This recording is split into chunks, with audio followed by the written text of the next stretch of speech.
I'm sorry, but I decided to marry Mike. My sister Anne's words over the phone left me speechless. Marry Mike? Mike is my husband, what the hell is she thinking? I was shocked when Anne called me before, saying she was having an affair with Mike. She had asked me to break up with him then, but I never heard about them getting married. I bit my lip. How are you going to marry Mike? Ask him when he gets home today. He said he's divorcing you to marry me. She was relentless, saying her piece and then laughing as she hung up. I was anxious and couldn't sit still until Mike came home from work. He seemed fed up with me, but divorce? What am I supposed to do? My name is Sarah. I'm 40 years old and I work at a clothing store. I have a son and a daughter, but no husband. I got married at 30 and divorced at 35. Let me explain how I ended up marrying and then divorcing my ex-husband, Mike. I met Mike when I was 29. He came into the clothing store where I worked. My store sells both men's and women's clothing, so we get a fair amount of male customers. It was a Sunday afternoon when I saw Mike struggling to pick out clothes and decided to help him. Are you looking for something? Yes. I want to try dressing up for a change. Mike shyly admitted he wasn't used to picking out stylish clothes. He usually bought affordable clothes randomly and didn't know what would look good. I started picking out clothes that would suit Mike's handsome face. As I selected pieces, I could see his expression brighten. This outfit is nice. I'll take it. Thank you. I couldn't help but respond cheerfully, making him smile. I felt embarrassed, but thrilled that he chose the clothes I picked out. I couldn't hide my happiness as I rang up his purchase. After that, he came to my store frequently. As a regular customer, our conversations became lively, and we talked about our hobbies beyond clothes. One day, he handed me a note. When I got home, I saw it was his contact number. I thought long and hard about the store employee-customer relationship before calling him. Hello? Mike? I spoke nervously, and I heard his familiar voice on the other end. Yes. I'm glad you called. I was half giving up hope. He sounded delighted, his voice higher than usual. We chatted as acquaintances, not as employee and customer. I learned he was 3 years older than me and worked as a salesperson at a well-known brokerage firm. He graduated from a top university, the epitome of an elite career. I wasn't attracted to his status, but as a woman, I was thrilled to meet a serious man like him and exchange contact information. It might sound exaggerated, but I truly felt this was the happiest moment of my life. Would you like to go on a date sometime? I'd love to. Mike asked me out, and I readily agreed. After a few dates, he confessed his feelings, and we started dating. We clicked from the beginning, sharing the same pace in conversation and similar interests. A year passed, and our relationship continued strong. There was never any doubt about our love for each other, and we decided to get married. I had just turned 30, and it felt like the perfect milestone to get married. Mike was also at an ideal age for marriage, so our parents quickly approved of our union. Thus, we decided to marry after 1 year of dating. Once married, I promptly shared the news with everyone around me. Everyone was happy for us, but I remember feeling embarrassed when my colleagues teased me about meeting him at my store. I was too happy to care much. With the family meetings behind us, we moved into the rental apartment we had leased together and began our married life. In the beginning, our married life was smooth. Mike often came home late because of his job, so I handled most of the household chores. The only thing he did was take out the trash, but my job was mostly shift-based, so I often finished work on time. It felt wrong to ask Mike, who worked 2 to 3 hours of overtime daily, to help more with the chores. I'm sorry for making you do all the housework, Sarah. It can't be helped. Besides, I like taking care of the house. At first, he seemed to feel guilty about not being able to participate in the chores. It was enough that he felt sorry. I respected his feelings and worked hard to balance my job and the housework. However, things began to change after a year. I got promoted from a regular employee to a store manager. With the promotion came additional responsibilities that had to be handled after regular hours. The higher salary was part of the deal. As a manager, I was determined to create a pleasant work environment for the other staff. As work got busier, I started to neglect household duties. We've been eating the same meals a lot lately. One evening, while eating stew for dinner, Mike commented, "I'm sorry." He was right. Since work had become busier, I had been making dishes like stew or pot-au-feu that I could prepare in bulk and keep for a few days. It was understandable that he was frustrated with the almost college student-like diet. However, I was too exhausted from work to accept his criticism. I was doing my best to manage the housework despite being busy. If he had complaints about my cooking, he could cook for himself. I almost retorted but ended up just apologizing. From that day, Mike's attitude began to change gradually, which was foreseeable. The next day, when I served the same stew, he visibly grimaced. I felt bad, knowing it was the same as the previous day, but there was still stew left. Even if I told him that I hated eating the same meals every day too, he glanced at me as if to say, "So what?" I felt an urge to run away from the situation. We both worked hard every day. But since becoming a manager, I couldn't shake the sense of inequality between us. Our relationship began to deteriorate after just a year of marriage, but in that first year, I became pregnant with Mike's child. When I told him about the pregnancy, he responded with, "Oh, I see." He didn't seem very happy. Though I was puzzled, I convinced myself he just hadn't yet felt the reality of becoming a father. About 8 months later, I gave birth to a healthy baby boy. We named our son Sam. I took time off work to focus on caring for Sam and managing the house. Before taking maternity leave, I had assumed that work was more challenging than childcare, but reality proved otherwise. Every night was spent waking up every 1 or 2 hours for feedings. I struggled with diaper changes and preparing formula. Sam would cry endlessly for reasons I couldn't understand. I had almost no personal time and was left alone to manage the unfamiliar tasks of childcare while he remained indifferent. Even when I was overwhelmed by the challenges of my first-time parenting, he never offered to help. He acted as if it had nothing to do with him, completely ignoring my struggles. When he came home from work, he exaggerated his fatigue and quickly retreated to the bedroom. Even if he couldn't participate in the childcare, I wished he would at least acknowledge my efforts. I wondered if I was being selfish for feeling this way. However, he was responsible with finances, contributing to our child's future by getting a college savings plan and covering medical checkup expenses.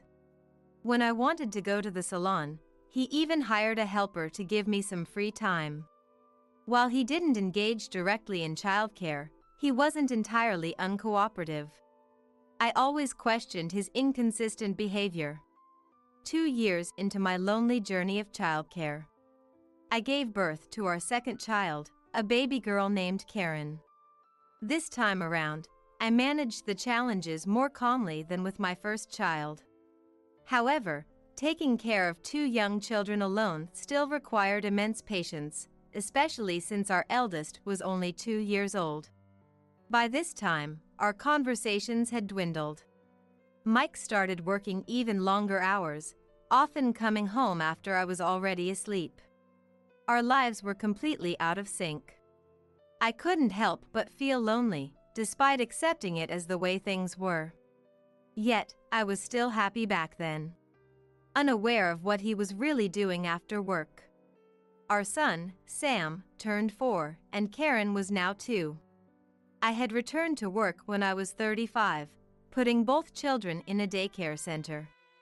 Though I was no longer a manager, I accepted my role as a regular employee, as managing a store while raising 2 small children seemed impossible.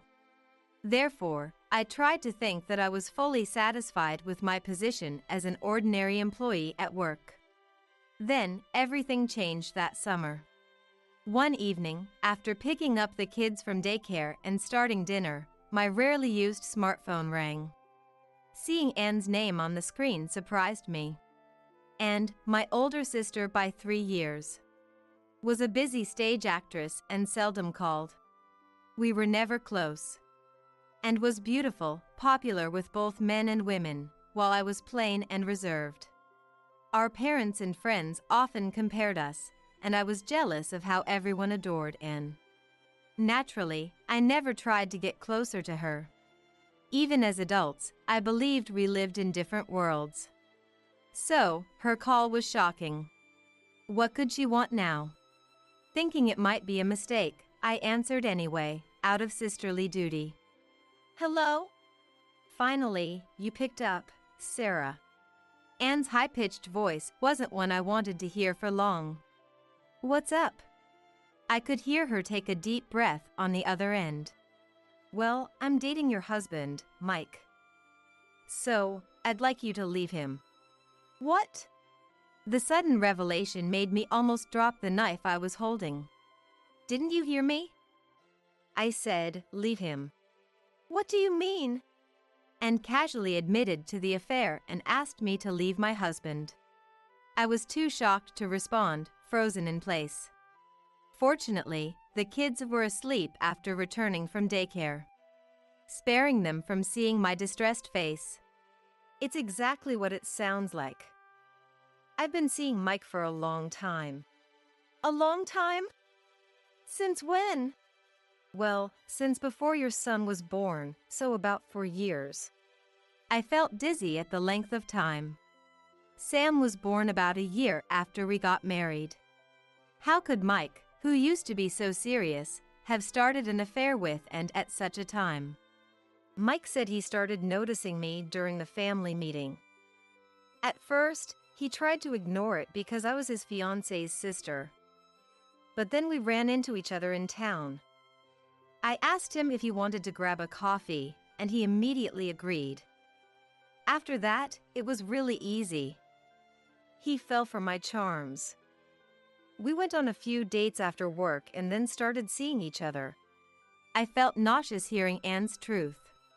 I couldn't believe that serious him had so easily had an affair with someone like Anne. But thinking back to how he barely talked to me at home, and wasn't very involved in housework or childcare, things started to make sense. A surge of anger rose up against her. She was definitely the one to blame. She had seduced my husband and made him fall for her. She had always been popular with men, so even making my husband like her was probably easy for her. And could do that. Unlike me. How could you do something so horrible? I asked, my voice shaking. She didn't seem to show any guilt, and it was really getting on my nerves. I just laid out the bait. It was Mike who took it. If he really cared about Sarah, my bait would have seemed like trash. But to Mike, it looked like a feast. She laughed crudely, making me want to punish her right then and there. But since we were only connected by phone, I had no way to confront her physically, only with words. And was much more eloquent than me. So, hurry up and leave him. Clinging to him is pointless. Mike is completely in love with me. And hung up before I could say anything to stop her, leaving behind her cruel words. I was shaken all day. I had never once considered that Mike might be cheating. And with and of all people. That night, I confronted Mike when he got home late. Mike, is it true you're having an affair with Anne? It took a lot of courage to ask. Mike visibly flinched at the unexpected question. How did you find out? Instead of denying it, he confirmed it. I stared at him in disbelief. And called today. She said she's having an affair with you and wants me to leave you. Mike remained silent, unable to say anything, as if he had no words left. I had hoped he would deny it or at least get upset. Mike and Ann really were having an affair. The fact was crushing me. From then on, every day was chillingly cold at home. Only the children, unaware of anything, continued to play happily as usual. Mike barely interacted with the kids, so I vowed to stay strong and act normally around them. A month after our marriage started falling apart, and called me again. Hello? What do you want this time? Sarah, don't be so harsh. Have you thought about what we discussed last time? Anne's high-pitched voice sounds like she's done nothing wrong. What do you mean, last time? You know, I asked you to break up with Mike. I can't help but get angry at her words. How long is she going to keep treating me like an idiot? I was about to snap back when she made a shocking statement. Sorry, but I decided to marry Mike. I was speechless at her words over the phone. Marry Mike? Mike is my husband. What the hell is she thinking? I was surprised when Ann called me before, saying she was having an affair with Mike. She had asked me to break up with him then too, but I hadn't heard anything about them getting married. I bit my lip. How could you marry him? Ask him when he gets home today. He said he wants to divorce you and marry me. And said this firmly, then laughed and hung up the phone. I was anxious and couldn't stay calm until Mike came home from work. Sure, he seemed fed up with me, but divorce? What should I do? That day, I couldn't focus on work at all and went home in a daze, putting the kids to bed. When Mike got home around midnight, I asked him what Ann had said. Are you planning to marry Ann? Honestly, I thought Mike wasn't serious about Ann. I thought he was just being tempted and played by her. But Mike, yes, nodded awkwardly. What? I felt the blood drain from my face. He really wants to marry her? I stared at him in disbelief. I was going to tell you today. Sarah, please, let's divorce. I want to marry Ann. With that, Mike took a divorce application form out of his work bag. His section was already filled out. Looking at the form, I felt like crying. Mike was never a man of many words. He hardly ever helped with housework or childcare. Even so, I thought he was working hard for our family. Mike's determination seemed unshakable. His expression indicated that he wouldn't be moved by anything I said. You're the worst. I couldn't help but feel my trust in Mike shatter as I reluctantly accepted the divorce papers. For a moment, Mike looked relieved. I wanted to lash out at him right then, but I held back for the sake of the children, who might wake up. And so, our 5-year marriage came to an end. The only thing I worried about after divorcing Mike was our children. I absolutely did not want to be separated from them. I insisted on this point. In the end, I was granted custody of the children, which brought me some relief. It was also agreed that Mike would send child support every month. Of course, I received a substantial compensation from both Mike and Ann. Despite this, the two of them remained unperturbed and went on to remarry. I had no idea where to direct my frustration. After that, life became really tough. Even though I received child support, I had to support the household entirely on my own. I realized how much Mike had financially supported us until now. I worked part-time at a clothing store and did as much freelance work as I could at home. Even then, it was all I could do to make ends meet, and there was no way I could take the children on vacations or do fun activities. I felt sorry for the children, But seeing their smiles when we played at the local park made me determined to work even harder for them. As I desperately worked, 5 years flew by. One Sunday afternoon, I received a call from an unknown number on my smartphone. Who could it be? I wondered as I answered the call, thinking it might be a wrong number or a sales call. Hello? Sarah? The faintly familiar voice made me search my memory for someone I knew. I realized it was Mary, Mike's mother, who I had not seen since my divorce from Mike 5 years ago. Mary! I asked cautiously, not wanting to embarrass myself if I was wrong. Yes, it's me. I'm sorry to call you out of the blue. She knew that Mike had cheated on me, leading to our divorce. So, she probably felt a sense of guilt towards me. She had always been a timid person, but now her voice sounded even more frail than usual. Is there something you need?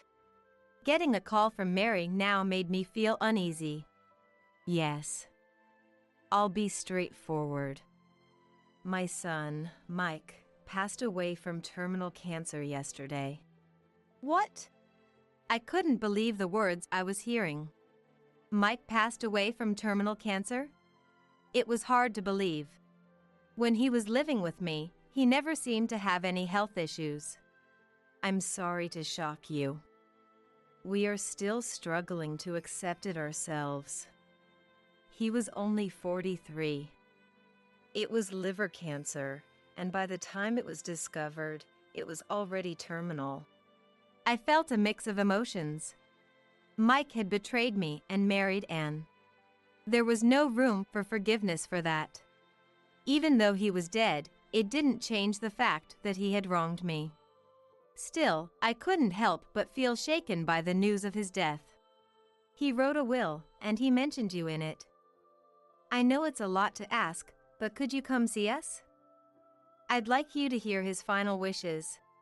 All right. I was surprised to hear that Mike had mentioned me in his will. We had barely communicated since our divorce. Why would he mention me now? Despite my apprehension, I decided to follow Mary's request. A week later, after Mike's funeral, his relatives gathered together. I left the children with my parents and headed to the place Mary had specified. It's been a while, Sarah. Seeing Anne, I didn't know how to respond, so I ignored her. And looked a little haggard, her once beautiful face now appearing exhausted and worn out. Her sharp personality added a hint of intimidation to her presence. Even with Mike gone, I felt not an ounce of sympathy for Anne. I would never forgive her for stealing Mike away from me, not in this lifetime. Finally, the executor opened the will and began reading its contents aloud. The entire family watched quietly, waiting with bated breath. You see, after marrying Anne, Mike had been promoted to a company executive position. Naturally, his salary must have skyrocketed as a result. Furthermore, during our marriage, he had acquired numerous assets, including real estate properties. We divided them during the divorce, but there should still be a substantial amount remaining. I wasn't sure how much the relatives knew about this, but Anne was certainly aware of Mike's wealth. She even seemed to be eagerly anticipating how much of the assets would be left to her. The executor read through the will's contents in order. That's when we were hit with a shocking revelation. Incredibly, it stated that all the assets were to be given to me, while all the liabilities were to be transferred to Anne. Of course, considering the legal portion, the part about giving me everything meant that Anne, as his wife, would also receive a share. However, as a childless couple, Anne had expected to inherit the entire estate, so she became visibly agitated and furious. Wait a minute. What's the meaning of this? Why are the liabilities going to me? And why is Sarah, who's supposed to be divorced, receiving assets? Sarah, were you secretly involved with Mike?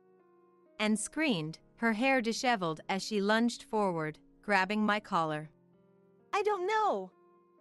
I barely saw Mike after our divorce. I had forgotten about him until I was summoned here today. What? That can't be true. Then why are you being favored in the will? Honestly, I was just as perplexed. Why on earth would Mike leave me, a non-heir? A portion of his estate in his will? I was utterly confused by this unexpected turn of events. At that moment, Mary stepped forward, holding an envelope in her hand. The will was in the possession of the court-appointed executor, so this appeared to be something else entirely.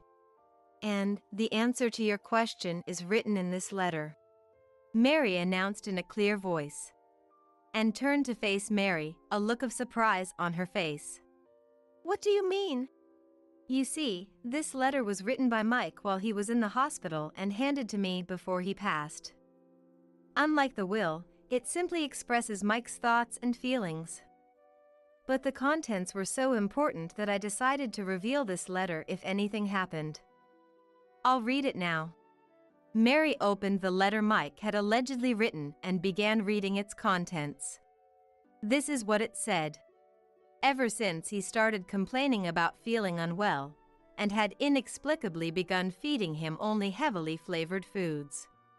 Dishes that were clearly high in salt, sugar, and syrup. Moreover, she started making a lot of fried foods, which she had never done before, claiming they were too much of a hassle to clean up afterward. When he pointed this out to her, I'm just in the mood for strong flavors, she would dismissively say. Finding it suspicious, one night he pretended to be asleep and overheard and talking on the phone with someone outside his room. The content of, his illness will worsen soon. Then I'll share some of the inheritance with you. The conversation was appalling. It became clear that and was trying to push him to his limits. That's why he decided not to leave her any assets. Instead, he wanted to bequeath them to Sarah. The truth was, during his marriage to Sarah, he was so busy with work that he hardly had time for family matters. I truly loved Sarah and the kids, but I was too awkward and couldn't do anything for them. Please forgive me. I'm ashamed of my weakness of heart that led me to cheat. I hope you can find happiness with the children from now on. The atmosphere in the room changed dramatically when Mary read Mike's letter aloud. Is it true that and drove Mike to the edge? Isn't that going a bit too far? The relatives glared at Anne. I was dumbfounded by the unexpected contents of the letter. But I couldn't help but be moved by the fact that Mike loved me and the children. Mike. I'm the one who should be sorry. I regretted not being there for Mike when he was having a hard time at work. Mary rubbed my back. I couldn't stop crying. What's with this letter? Saying I drove Mike to the edge? Ridiculous. This letter must be a fake. And insisted that she was not guilty. But Mary went up to Anne and said, It's not fake. This handwriting is definitely Mike's. You committed a crime and don't even reflect on it. You have no right to receive Mike's assets. Leave this place right now. She scolded Anne. With a terrifying expression on her face, I trembled as I listened beside her. What? It's useless to say anything to this family. Fine. I'm never coming back to this house again. Don't ever appear in front of me again either. I shouted on impulse. I'm tired of a life manipulated by Anne. I will firmly accept Mike's wishes and find happiness with the children. And left us, raving mad. Mary, thank you. I'm sorry I couldn't do anything for you when I heard Sarah and Mike were getting divorced. Please be happy with your grandchildren. I'm really glad Mary is such a good person. I took Mike's feelings to heart and went home. Since then, and has been saddled with a huge debt due to the negative assets Mike left her, and it seems Anne, who was a Broadway actress, stopped getting work after marrying Mike, perhaps due to aging. Having lost her job as a Broadway actress and had no choice but to depend on Mike financially. Still, Mike worked hard for his wife, but at first he probably never imagined that and was making meals that would make him sick in order to get his inheritance. Mike had become a company executive, and even without targeting an inheritance, he should have been able to live a relatively affluent life if he lived normally. Nevertheless, the fact that she was after his inheritance means that and had no love for Mike. From the beginning, she seduced him for his money and tried to get the inheritance by making me and Mike divorce. I was horrified by her ugly thoughts. But even her is now living a hellish life every day. Because the man and was cheating with and trying to steal the inheritance with was caught for another fraud scheme. Naturally, because Anne's existence was also revealed, she ended up being sent to the FBI. She also has the crime of trying to take Mike's life, so she probably won't be able to move from the FBI for a while. Even if she's sent to prison and gets out, what awaits her is repayment of the debts Mike saddled her with. I didn't feel the slightest bit sorry for Anne's bleak future ahead. I want her to reflect properly. And I sincerely hope she never makes the same mistake again. Meanwhile, with the assets passed on from Mike, the kids and I went on our first trip to Hawaii. Seeing them both looking so happy makes me feel blissful. During our marriage, he seemed awkward and at a loss with how to interact with the kids, but now I know he truly loved them. From now on, I want to spend happy days with the children while being grateful to Mike, who left me such precious treasures. Hey, where are you now?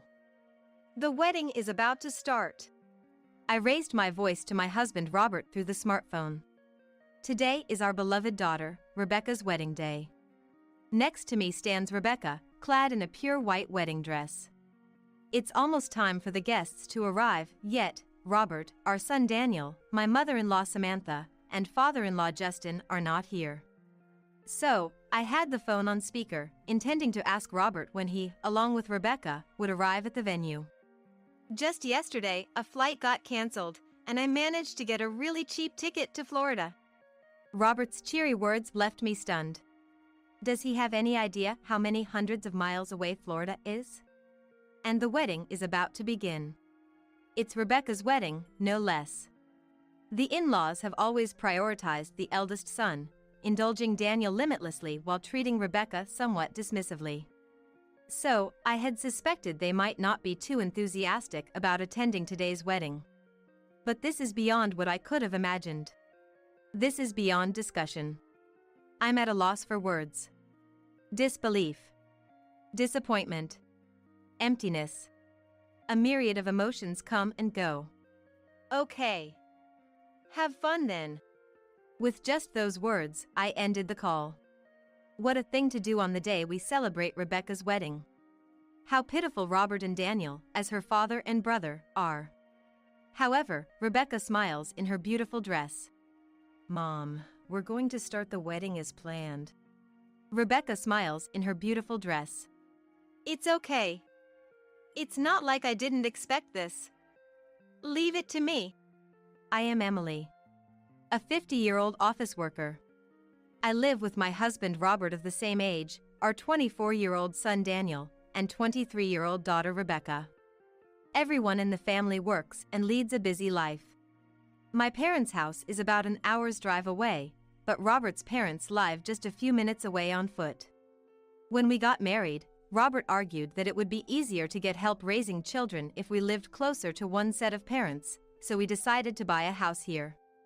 In fact, Robert had initially proposed living together as if it were a given, but I opposed, and that's how we ended up with our current arrangement.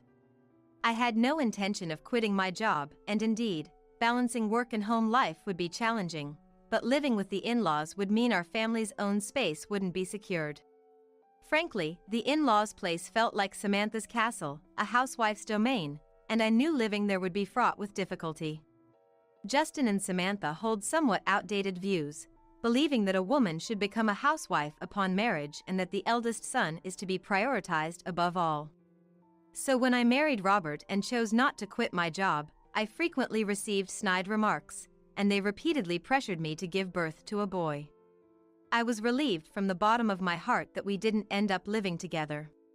About 6 months into our marriage, I found out I was pregnant, and when it was revealed that the baby was a boy, the joy of Justin, Samantha, and Robert was immense.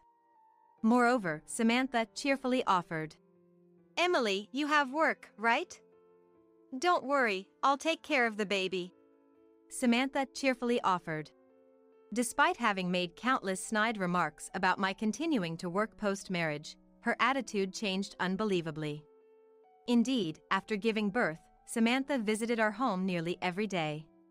Her persistent zeal in looking after Daniel, staying for long hours, meant I couldn't relax, barely slept, and lived in constant discomfort. Even when Samantha came over, she focused solely on Daniel, barely doing any housework, which left me, fresh postpartum, to handle everything. I often thought it would be easier to be alone with the baby from the start, but confronting Samantha directly to tell her she was a nuisance was daunting, leaving me to continue my days in dissatisfaction. Because of this lifestyle, my breast milk dried up prematurely. Clearly, sleep deprivation and stress were to blame. At first, I was devastated. Breastfeeding was a happy time for me, an important moment of bonding with the baby without Samantha's interference. However, I decided to look on the bright side. After all, one of the worries about leaving the child is that they might not accept anything but breast milk. Before Daniel was born, it was already agreed that Samantha would look after him, and I thought it would be easier to go to work than having her come over every day. So, taking advantage of the situation, I returned to my job 2 months postpartum. As a working parent, I was grateful for the childcare. Looking for a daycare center is hard, and the fees are no joke. But here, just a stone's throw away, I could leave him for practically a thank you note. This was clearly a great arrangement. So, I gratefully entrusted Daniel to them, but gradually, I began to feel uneasy. Daniel would spend all day at my in-laws, only coming home to sleep.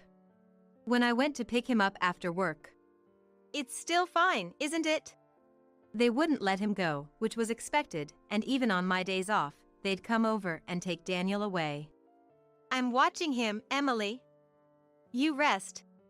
Samantha's attachment to Daniel was obvious, as if she was trying to take him away from me. And it wasn't just my imagination, as I realized after giving birth to Rebecca, who is 1 year younger than Daniel. Once Rebecca was born and I went back to work, both children were left at my in-laws, but it was clear they were treated differently. Samantha was always with Daniel, barely paying any attention to Rebecca, who was just left lying in her crib. When I came to pick them up, she wouldn't let go of Daniel, but with Rebecca, "Why don't you take her home?" she'd say. Even if Rebecca cried, she wouldn't try to soothe her, prioritizing Daniel's play with toys instead. This disparity couldn't just be because Daniel could talk or because Rebecca was still an infant. My in-laws and Robert spoiled Daniel, calling him the precious heir endlessly. As for my daughter Rebecca, they're practically indifferent, treating her like heir, and when they do talk to her, it's only to tell her to follow Daniel's lead. Whenever the siblings fight, Rebecca is the one who gets scolded, regardless of the reason or cause. Daniel always comes first. If he wants something of Rebecca's, my in-laws take it from her to give to him.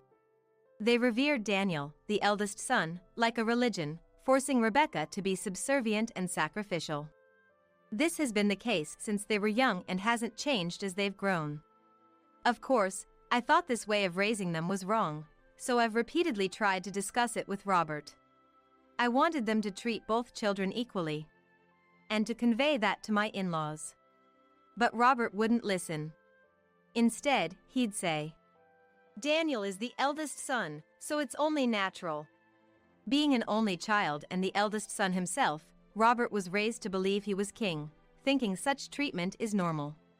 He believes the eldest son should be favored in everything and that it's natural for women to follow men, so there's nothing wrong with Daniel being prioritized in every way. No matter how much I explained, he couldn't understand, and I was shocked by his insistence and the lack of doubt in his beliefs. I thought Robert was confident and reliable, someone who valued his parents, which is why I decided to marry him. But it turned out that his confidence wasn't backed by effort but by unfounded pride, making him just a mama's boy. I regret not realizing this immaturity in myself before getting married. Knowing this couldn't continue, I tried to separate Daniel and Rebecca from my in-laws. I told them it was fine because the childcare center could look after them until I finished work, and I actually enrolled them. But because Samantha wanted to pick them up, Robert contacted the childcare center without my knowledge, allowing Samantha to take the children home while I was at work. Moreover, she tried to take only Daniel back, leaving Rebecca at the childcare center, causing trouble with the center and leading to us being asked to refrain from using their services, saying, "If you have someone else to take care of them, please don't use the childcare center." The same happened with the after-school care at the elementary school.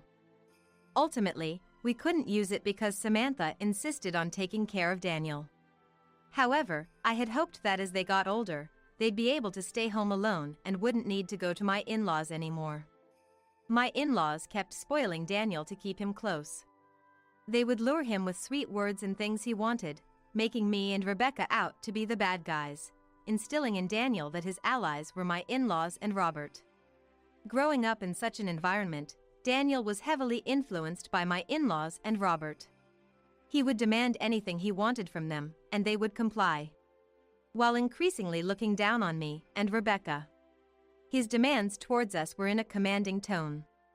If his requests were not met, he would throw tantrums. If I refused Daniel's demands or scolded him, he would immediately seek help from Robert or my in-laws. Eventually, Daniel grew up without much job hunting effort and entered the same company as Robert, thanks to Robert's arrangement.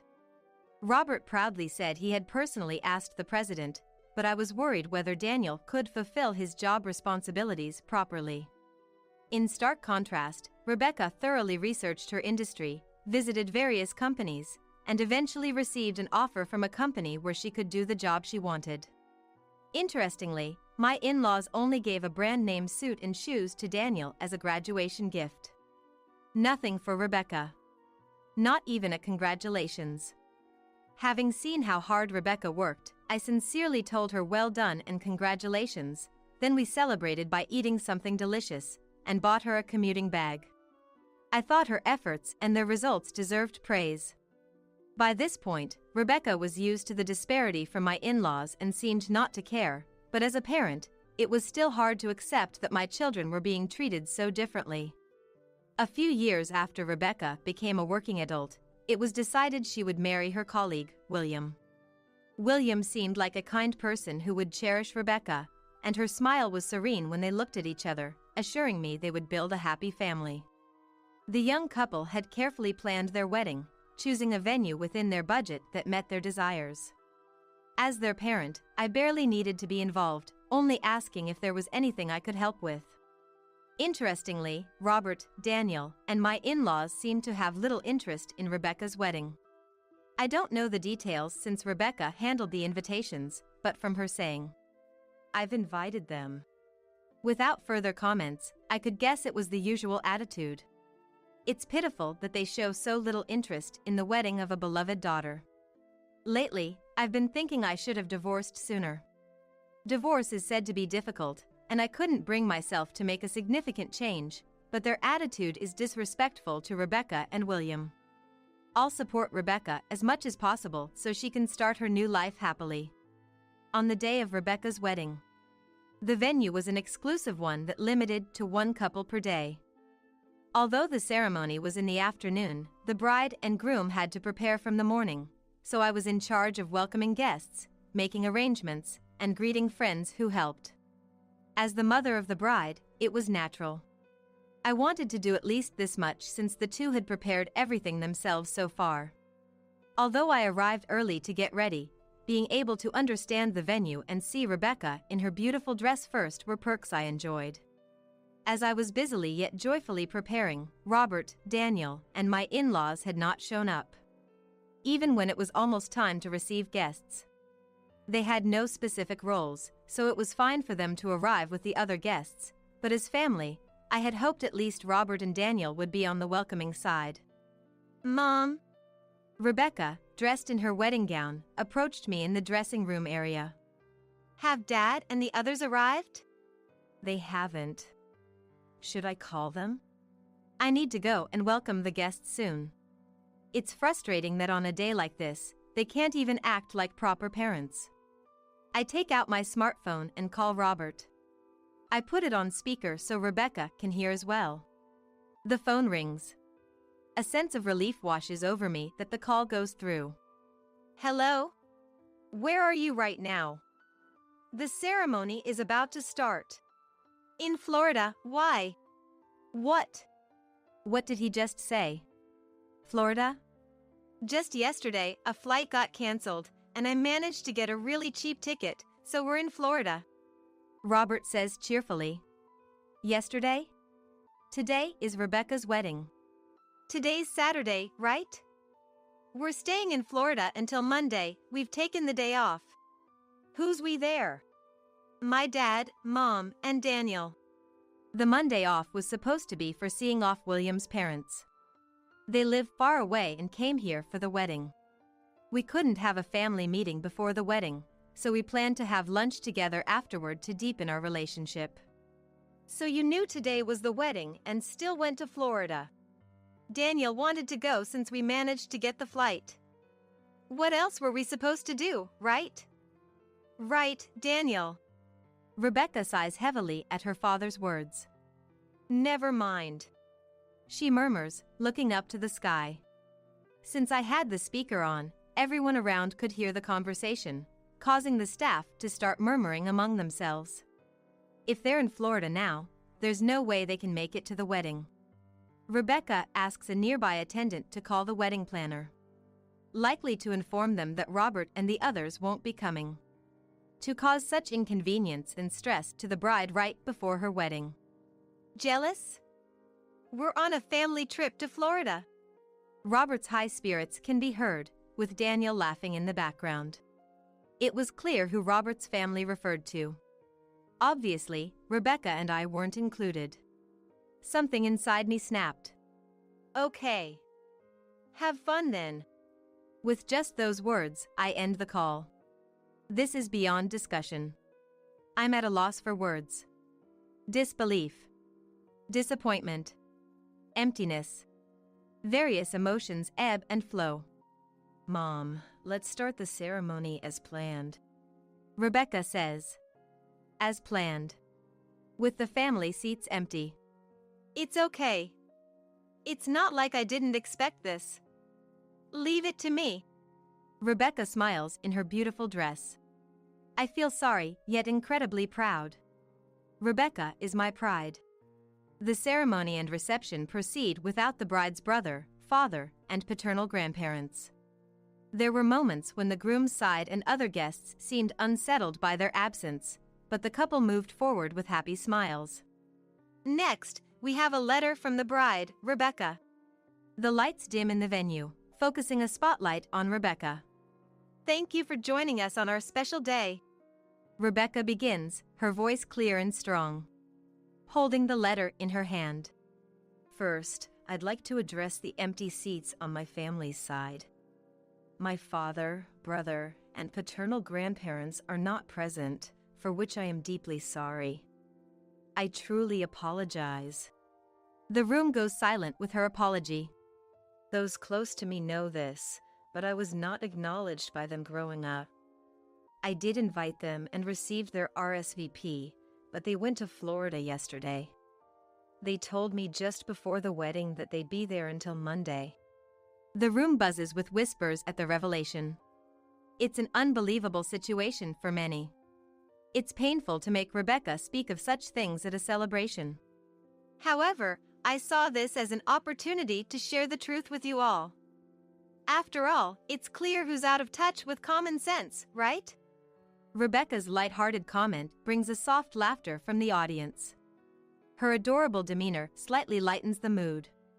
I'm simply amazed at how Rebecca can express herself so confidently and influence the atmosphere of the venue. Despite growing up close to such a father and grandparents, she never absorbed their negativity and grew into a woman with her own strong core. They always looked down on my mother and me, and we were treated coldly. It hurt when I was younger. But my mother always protected me. Rebecca looks at me. I thought I was protecting her, but now I realize I was the one being protected. Having Rebecca by my side is what kept me going. I've talked a lot, but now I'll read the letter I prepared. I finished writing this letter by yesterday, intending to read it with the family seats filled. Please listen with that in mind.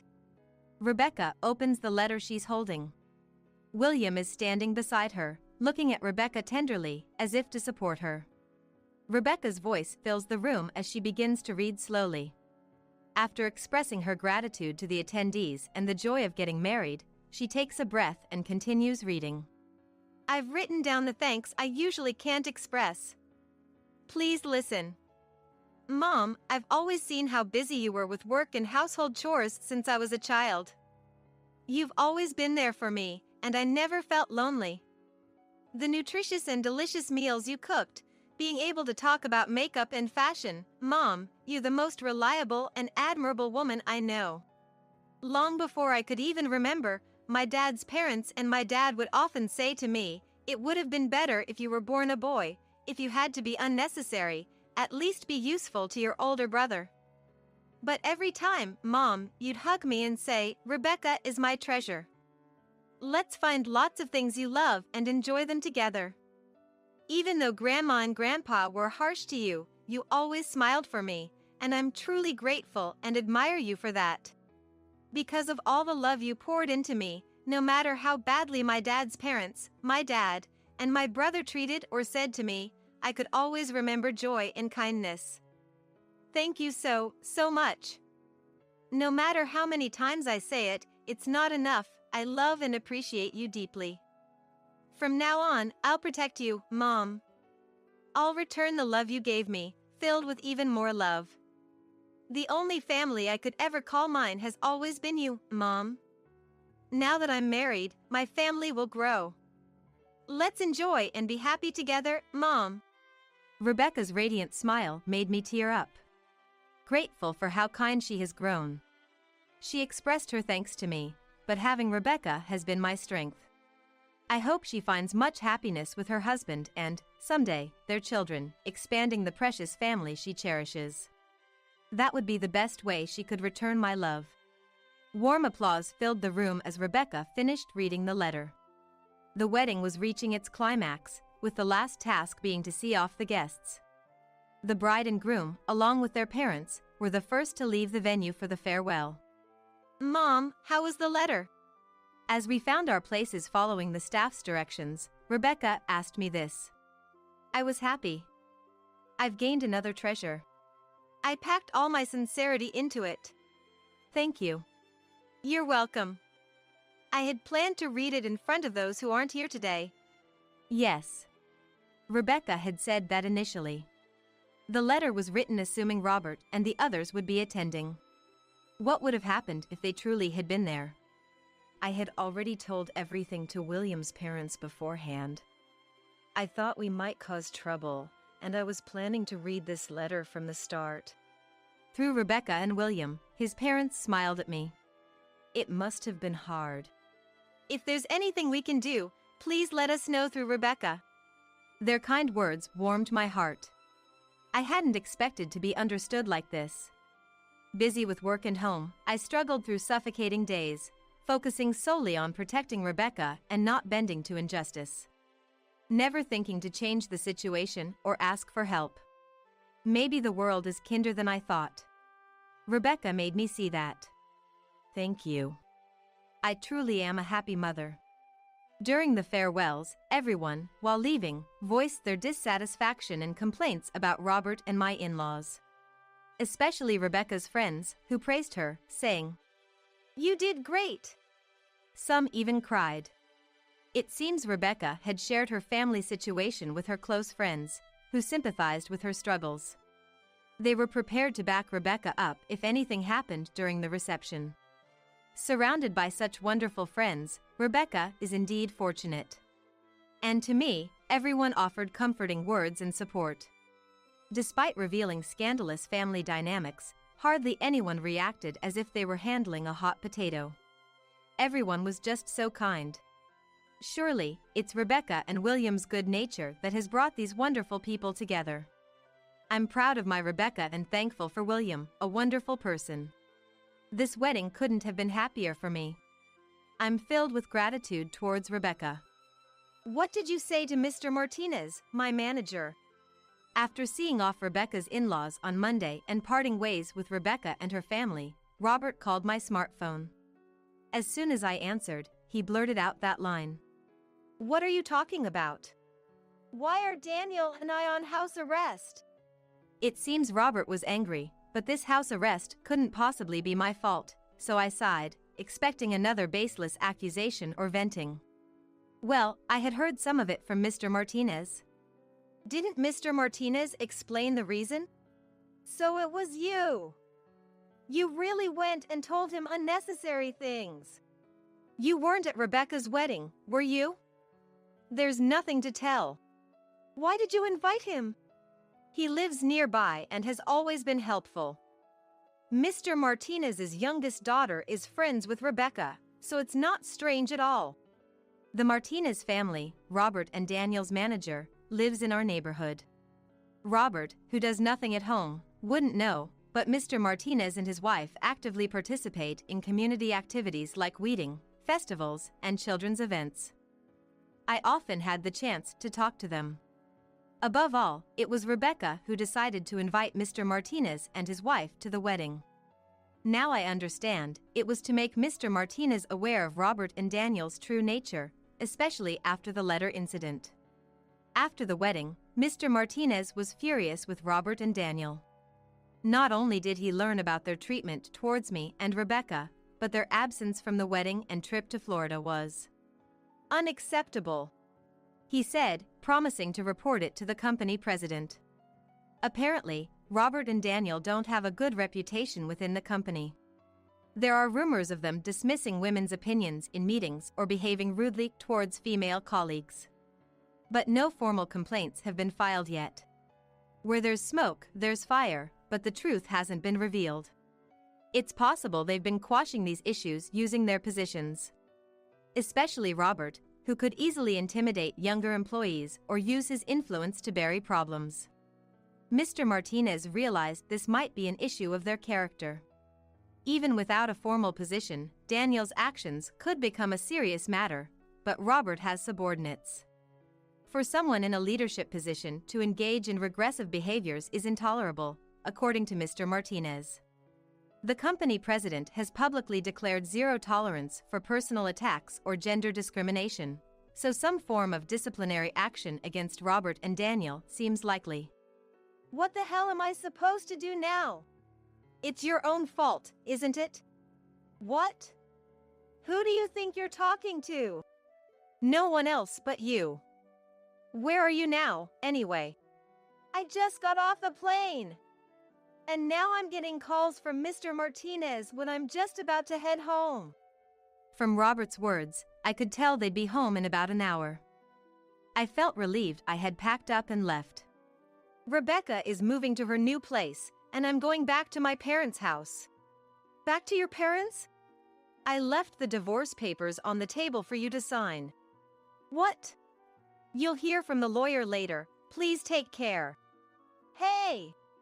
I hung up without listening to the rest of Robert's words. Rebecca took action, and we were able to expose the misdeeds of her father and my in-laws. I've decided I won't tolerate it any longer. I'm going to live freely and happily from now on. Later, I got a call from Mrs. Martinez and heard the whole story. An internal investigation at the company revealed that Robert and Daniel frequently demeaned women.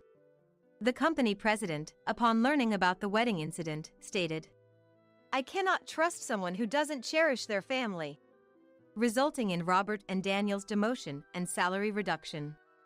It was entirely their own doing. Right after the sanctions were issued, Robert called me. "You've caused a lot of trouble because of you." Again, he tried to shift the blame and vent his frustration. It was so tiresome and predictable. Didn't you realize it's your own fault? Did you submit the divorce papers? I never said we're getting a divorce. I had expected complaints from Robert.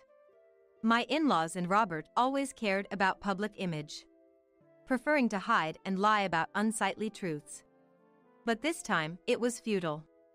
Mrs. Martinez told me that the neighborhood was already buzzing with the story of Rebecca's wedding. I'll ask the lawyer, and there's no option but divorce for us. You'll also be compensating. Compensation! Why? For the years of mental anguish. I don't have that kind of money. You're working, aren't you?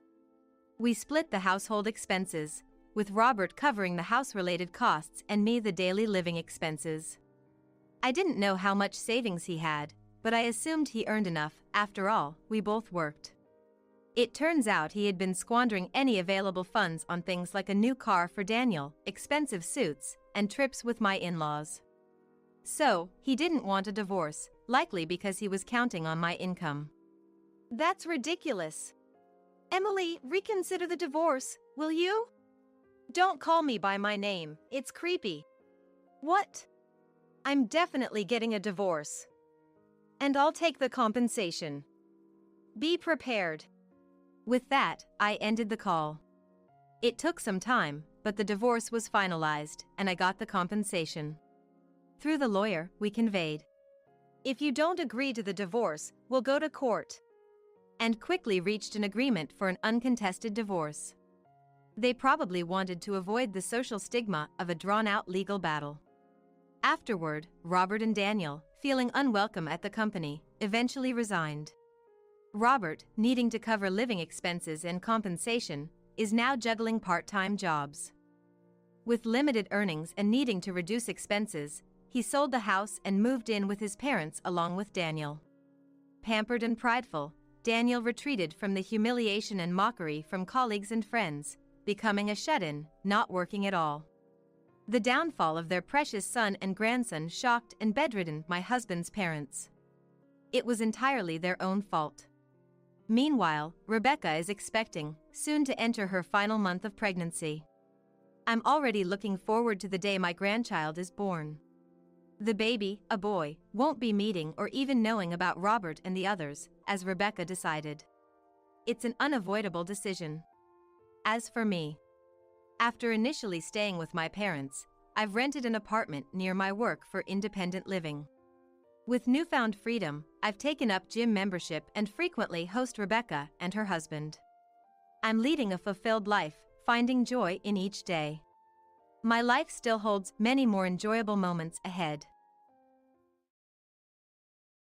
As soon as Thomas saw me, he pleaded, Please, take care of me. Why should I do that? I blurted out reflexively. Who does he think he is asking this? When I was hospitalized with a broken bone. It's a no from me. Ask someone else. And who was it who said that? It's your own responsibility. Be grateful you even got help. This is the end of me reaching out to Thomas.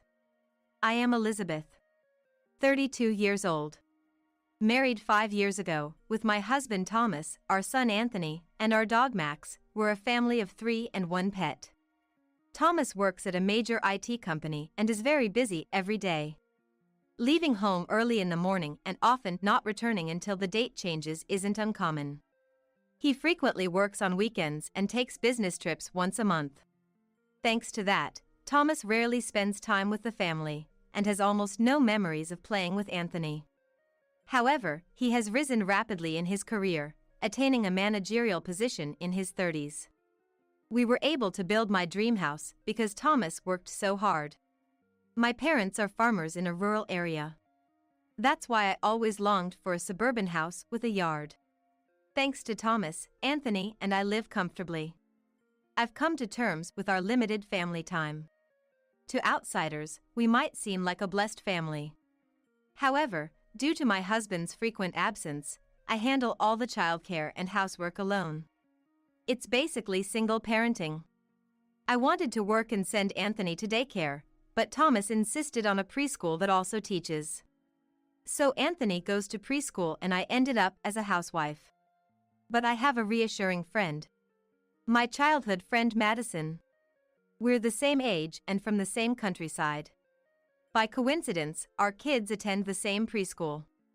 Madison has been a single mother since her divorce last year.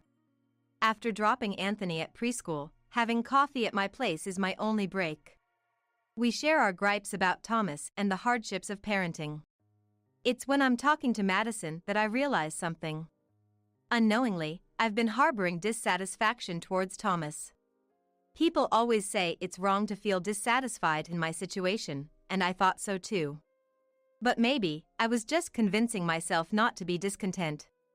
One day, while walking Max, he suddenly ran off. I chased after Max desperately. A car had stopped in front of me, and while Max managed to avoid it, I wasn't able to stop and ended up hitting the car. It was entirely my fault. Max looked at me worriedly from the sidewalk. I was relieved he was safe, but I couldn't stand up. I was taken to the hospital by ambulance, diagnosed with a bruised shoulder and fractures in my ankle and fibula, and admitted immediately. It seems I'll be hospitalized for about 3 months. I wondered what would happen with Anthony's care. And the house. The worries seemed endless. I called Thomas's mobile phone. I thought he would cooperate at a time like this, but he was continuously unavailable. As I grew anxious, Madison called me.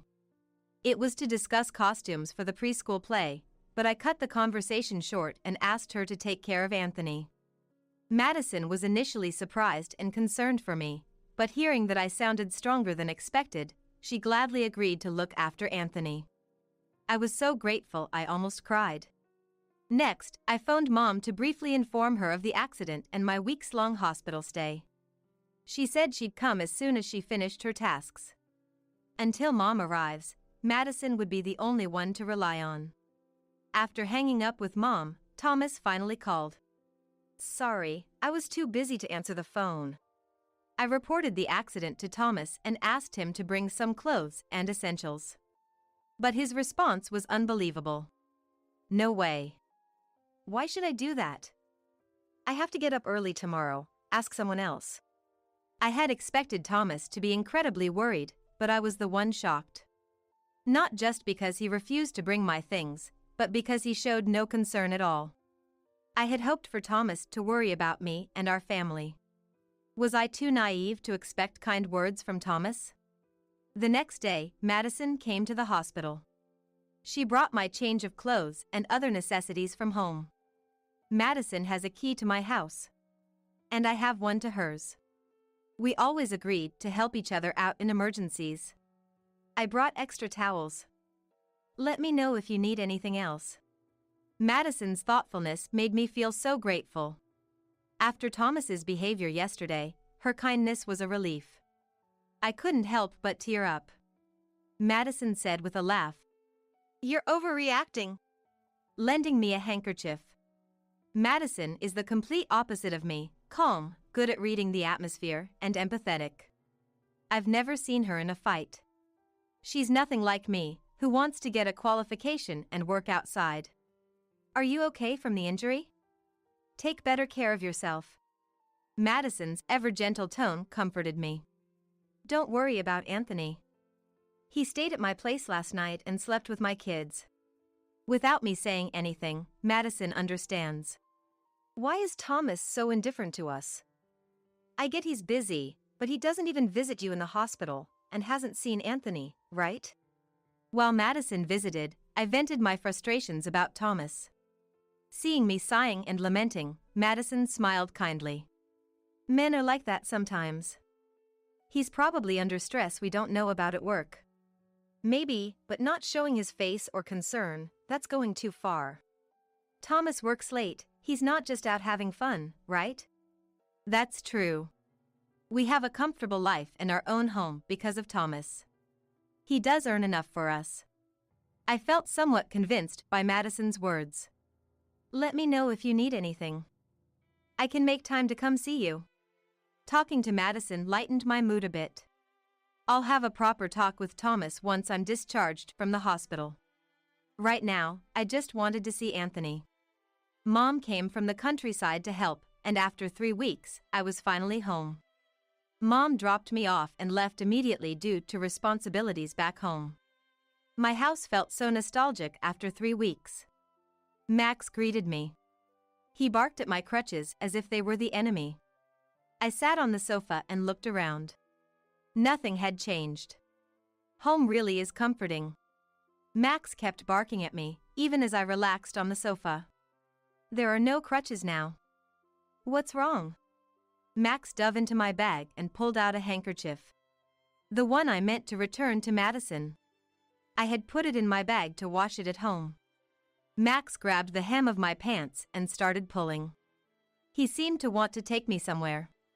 I managed to get up and followed Max with my crutches. He walked excitedly. Max stopped in front of our bedroom, stood up, and opened the door with his claws. Why the bedroom? Max, what's going on? Without hesitation, Max dived under the bed and pulled something out with his mouth. It looked like a beautifully patterned cloth. Max dropped it in front of me. It looked familiar. I spread it out and realized it was a scarf. I remembered seeing it weeks ago. Yes, Madison wore it when she visited me in the hospital. But why is Madison's scarf here? I shuddered at an unpleasant thought. No, that can't be right. Madison is my childhood friend, my best friend, and she's kind. I shook my head to dismiss these scary thoughts. Then, Max climbed onto the bed and started pulling at the sheets. I felt as if the blood had drained from my body. If Max was right, it would mean Madison had slept in our bed. Madison's gentle smile flashed in my mind. It must be an overthinking. I talked to Max that no such thing have happened. Madison couldn't have slept here, right? Max gently licked my face. In the afternoon, Anthony came home. Seeing me, he hugged me tightly. Indeed, Anthony is my sunshine. I felt brighter and warmer. I tentatively asked him, "Where did you sleep while I was in the hospital?" "In my room, with Madison and her kids at our place. It was fun." "What does that mean?" I thought Anthony stayed at Madison's house. Didn't Madison say so? My suspicions only grew. Where did Madison sleep then? I bravely asked Anthony where Madison slept.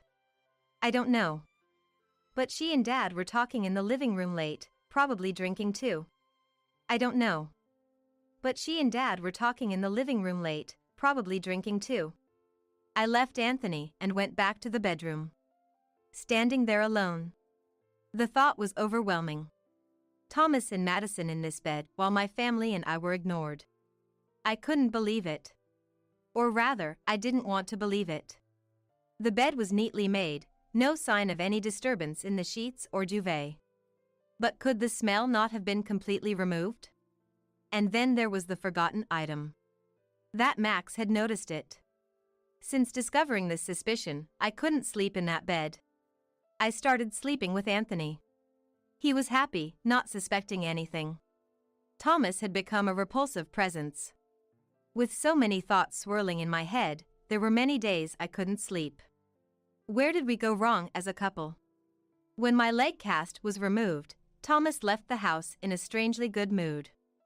I had a bad feeling. While waiting for the preschool bus, Madison arrived. She was unusually stylish. Her makeup a bit more flamboyant. "Good morning. You look so stylish today. Got a date?" I asked casually, trying not to show my suspicions. Madison smiled unabashedly. "I've met someone I really like," she said. It was clear now. No proof, but Madison was doing something despicable. She liked the one person she shouldn't. I struggled to hide my trembling, angry hands. After parting with a happy Madison, I returned home, stunned. I couldn't let Thomas and Madison continue like this. It had to end. When I was able to move freely, I decided to visit my parents. That night, I told Thomas about going to my parents' house next week with Anthony and invited him. I won't go. Got work. You two go ahead. I knew Thomas wouldn't come. But his smile bothered me. He asked when I was leaving and returning. No interest in me, but he cared about when I'd be absent. I said I'd leave on Wednesday and return Sunday night. Got it. So you're returning Sunday night.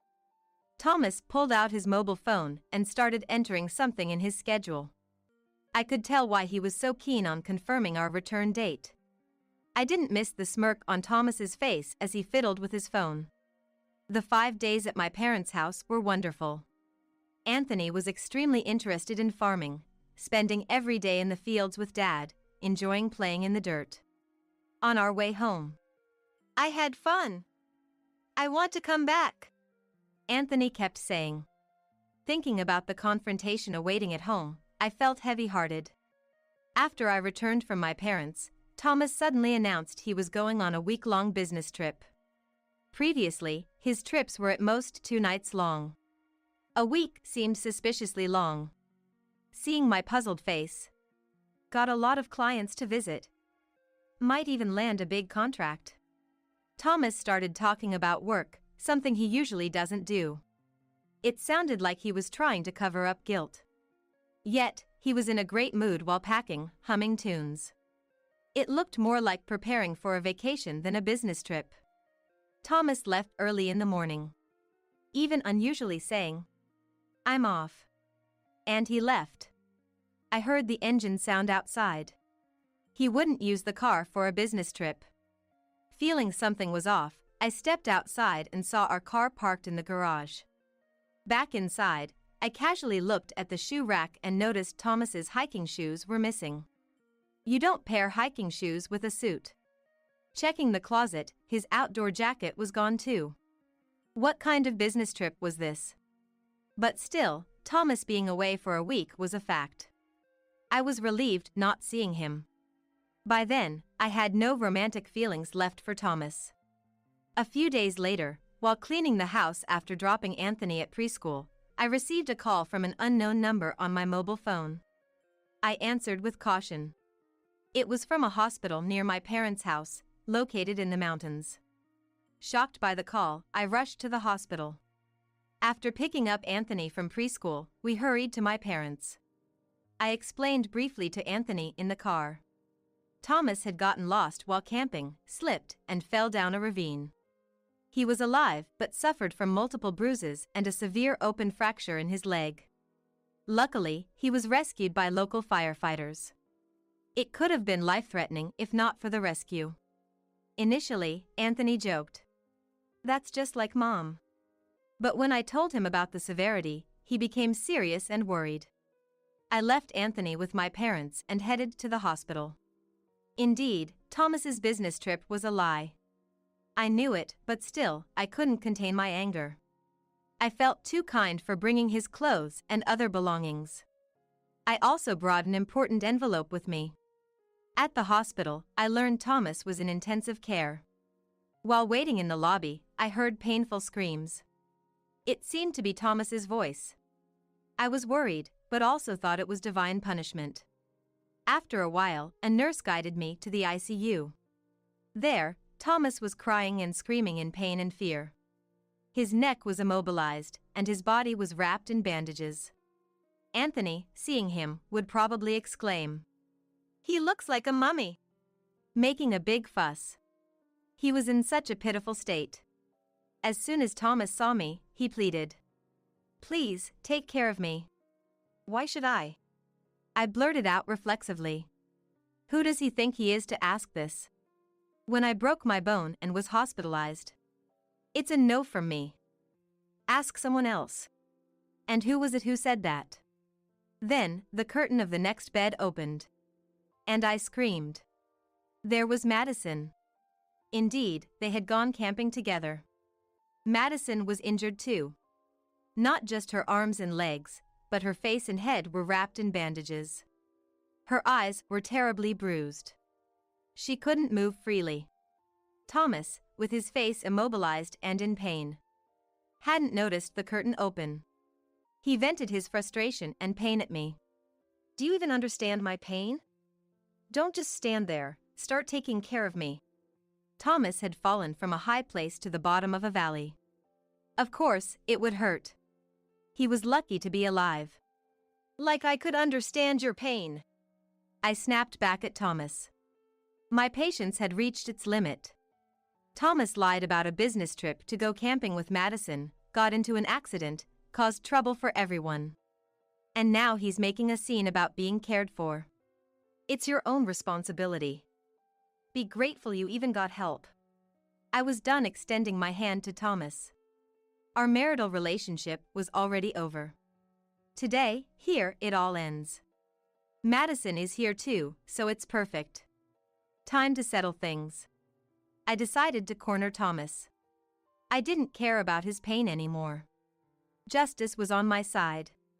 Do they call camping a business trip at your company? Or were there clients at the campsite? I didn't relent. I kept pressing Thomas. Do you need to go to remote mountains for IT work and risk getting lost? Thomas glared at me through tears, enduring the pain. Shut up. It's none of your business. You went back to your parents' house, didn't you? Don't lecture me. What an audacious claim. I had honestly said I was going to my parents. But Thomas had lied. I didn't lie. Did you have a reason to lie? Thomas just glared, unable to retort. I turned my back on the silent Thomas and looked down at Madison. Did you follow Thomas and fall too? Madison, grimacing in pain, spoke. Yes, I was trying to help Thomas and we both slipped and fell. So, your fun camping trip turned into a disaster. I snorted. It's not what you think, Elizabeth. It's a misunderstanding. Madison retorted in a small, pained voice. What misunderstanding? It all seemed to be the truth. I insisted on going camping with Thomas. I know this area well. There are hidden spots there. Madison was defending Thomas. Maybe she felt like a victim. Please, don't blame him. Thomas did nothing wrong. Madison was sobbing. The more she spoke, the less truthful it sounded, yet she continued. I didn't mean to hurt you, and I never expected it to turn into this. I'm really sorry. Madison seemed intoxicated by her own tears. Her words felt insincere. I should be the one crying. Thomas, noticing Madison's voice, interrupted our conversation. I just accompanied Madison for her hobby. I couldn't refuse your best friend's invitation. Thomas seemed determined not to admit any infidelity. So, the business trip was a lie, then? Thomas began to get flustered. Victim-playing Madison continued to defend Thomas. Both of you, stop it. This disgraceful affair will only bring more trouble if it continues. It seemed I would be the one to bring retribution upon Thomas and Madison.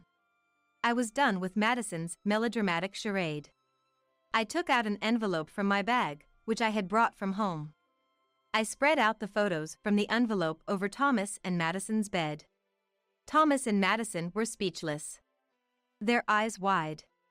The photos showed Thomas and Madison entering a hotel arm in arm, and entering my house, hands intertwined.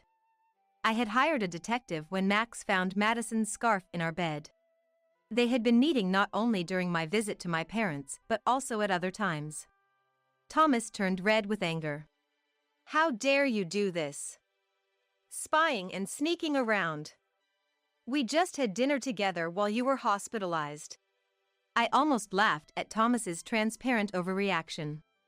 Meanwhile, Madison was still in tears. She covered her face with her hands, but I could see her peeking through the gaps. Maybe Madison was even worse. Thomas's tirade continued. This is fake. You must have fabricated it. He weakly swatted the photos away. You won't admit it, huh? I didn't want to use this, but... I sighed and pulled out an IC recorder from my bag. I placed this under the bed in our bedroom. Thomas and Madison swallowed hard. Sweat trickled down from the gaps in Thomas's bandages. I took my time looking at both of them, then pressed the play button. Don't tease me. I can't wait any longer. I pressed stop and turned to Madison. Do you want to hear the rest? Madison, losing her expression, shook her head side to side. It seemed she was beyond pretending to cry. There's plenty more. You spoke quite ill of me. Stop it. I'm sorry, just stop. My husband muttered softly. I asked Madison how long they had been involved. I was jealous of you. I failed at marriage, yet you lived in such a nice house, living luxuriously. And you were always complaining about Thomas. So, I thought I'd take him for myself. It all started from Madison's jealousy. She envied others. If I had Thomas, I could have a life like that too. What's wrong with that? Madison was defiant, playing the victim. While listening to us, Thomas tried to snatch the IC recorder from me. Careful! Moving suddenly caused him intense pain. He lost his balance and fell from the bed. Thomas didn't make a sound. It seemed like he had fainted. Madison, shocked, looked at Thomas. I pressed the nurse call button. Nurses arrived quickly, and I was ushered out of the ICU. Once in the hallway, I realized my legs were shaking. I had been strong in confrontation, but I was really scared. During Thomas's hospitalization, I started divorce proceedings. With plenty of evidence of his infidelity, the lawyer said the divorce could be favorable for me. I would demand alimony and child support from Thomas. But that alone wasn't enough to punish Thomas. A thorough division of property was necessary. I sold the house, liquidating it into cash, divided the savings, and split stocks and investments. Thomas's parents came to apologize sincerely. They would oversee the alimony and child support payments. I promised Anthony could visit his grandparents occasionally. I filed a claim for alimony against Madison too. She would repay it little by little. Madison suffered an after effect to one leg from the accident. She couldn't walk without a cane. Thomas's condition was worse. He was close to needing a lower limb amputation. He became wheelchair-bound. The affair, disguised as a business trip, led to severe reprimands at work. He was demoted as a disciplinary action. Though he could have been dismissed, his past performance was considered. No one in the office sympathized with Thomas. He faced cold stares. Having lost the house, Thomas drained his savings on alimony and child support, now living in an old apartment. Without barrier-free access, he struggled with daily life. Recently, Thomas's dad reported to me. Thomas and Madison had broken up. For Madison, a wheelchair-bound Thomas was no longer desirable. Thomas and Madison never imagined things would turn out like this. They must be haunted by regret now, wishing they had refrained from lying and stepping over the line. But it's too late for regrets. Nothing can undo the past. Anthony and I decided to move back to my parents' house and live with them. With my parents around and Anthony starting at daycare, I found time for myself and got a job at a local real estate company. I'm vigorously studying to obtain several real estate qualifications. Anthony, loving the increased opportunities to be in nature, seems to be thoroughly enjoying life here. Every morning, before the sun rises, he goes to the fields with Dad to care for the crops. Anthony loves watching Dad operate the tiller. He must think of him as a hero. After helping in the fields, Anthony heads to daycare, plays to his heart's content, and returns home. Living in the countryside has made him sturdier and more sun-kissed compared to our urban life. It seems being surrounded by nature is better for Anthony.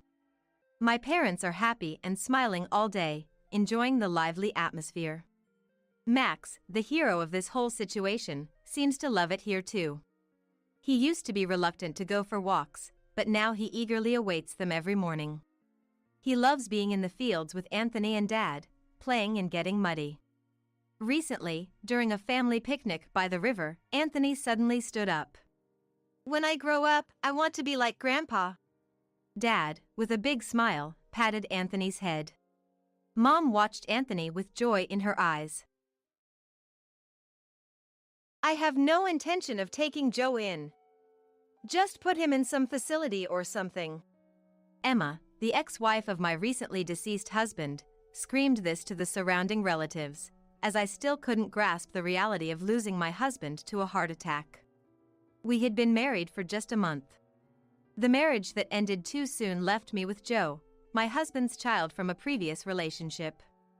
Despite his biological mother's rare appearance, Joe never once looked up, remaining hunched over in his seat at the funeral home. Everyone seemed to show sympathy for Joe from a distance, but their attitudes shifted upon witnessing Emma's behavior. It's inevitable, being the child of such a mother, that the child's blood is no good either. Eventually, Mike's relatives started making selfish remarks. Who's going to take Joe in? Your place, maybe? We definitely can't. I slowly stood up and rushed to Joe's side, looking into his face. Are you okay? Want to go to another room? Hey, you don't need to care for me. I can just go to a facility or something. Feeling a tightness in my chest, before I could even think, I was hugging Joe. I could feel the cold stares of those around us. Then someone audibly remarked, which stirred my emotions. Raising a dead husband's child is insane. Stepping away from Joe, I clenched his hand and shouted at the relatives watching from a distance. No matter what anyone says, I will raise this child properly. My emphatic declaration was met with skepticism by everyone at the funeral home. Then, a petite man sitting in the funeral home chairs coughed softly before walking up to me and looked into my eyes. It was Tom, my dad, whom I hadn't seen in a long time.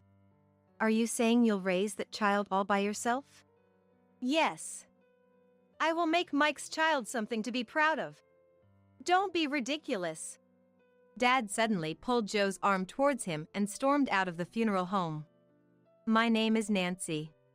I lived with a man I met in college, thinking we would marry someday. On an ordinary day, not a special anniversary, he gave me something somewhat like a proposal. It wasn't particularly romantic, but I fondly remember the small, cute flower he gave me at that time. It was a small, star-shaped white flower that grew in a corner of a nearby parking lot. It was a star lily. I didn't rush into marriage immediately after the proposal, but after some time, I decided to go to the gynecologist alone. It was because when I told a friend I might marry my boyfriend, she had asked, "Aren't you going to get checked?" While I was sitting in the gynecologist's clean waiting room, I overheard a conversation.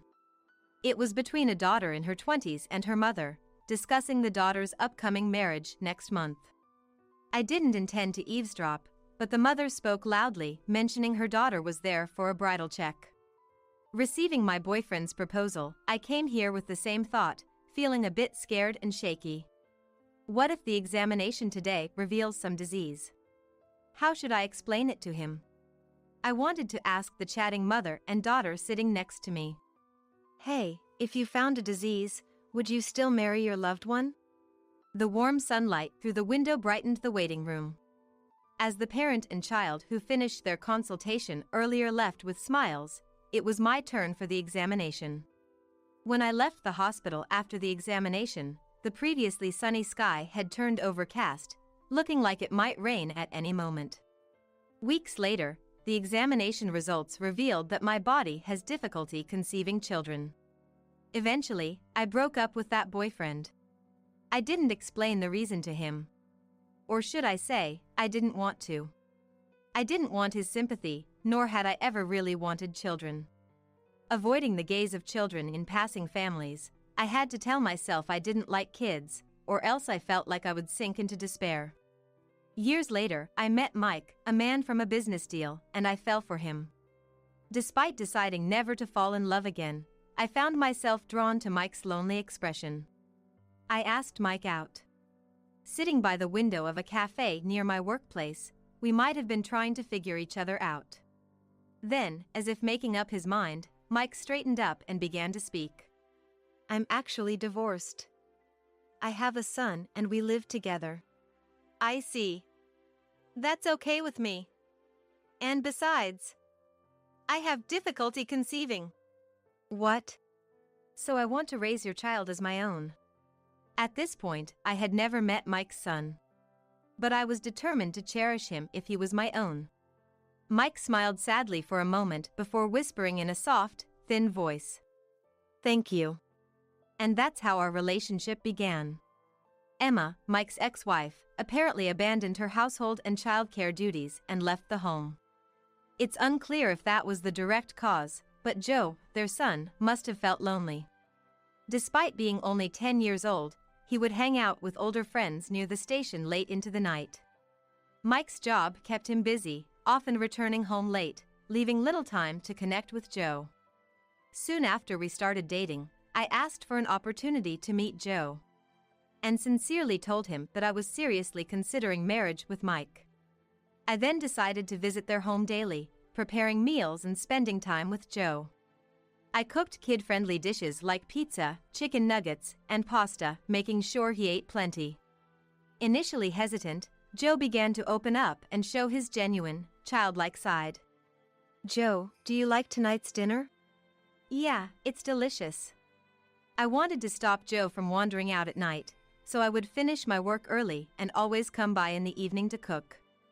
That alone made Mike deeply grateful, and a year into our relationship, we decided to get married. Legally becoming Joe's parent filled me with happiness. We didn't report our marriage to my parents. Mike's parents had already passed away. It wasn't that I had a bad relationship with my parents or any special circumstances, I just hadn't seen them for many years. I was raised by my father after losing my mother at a young age.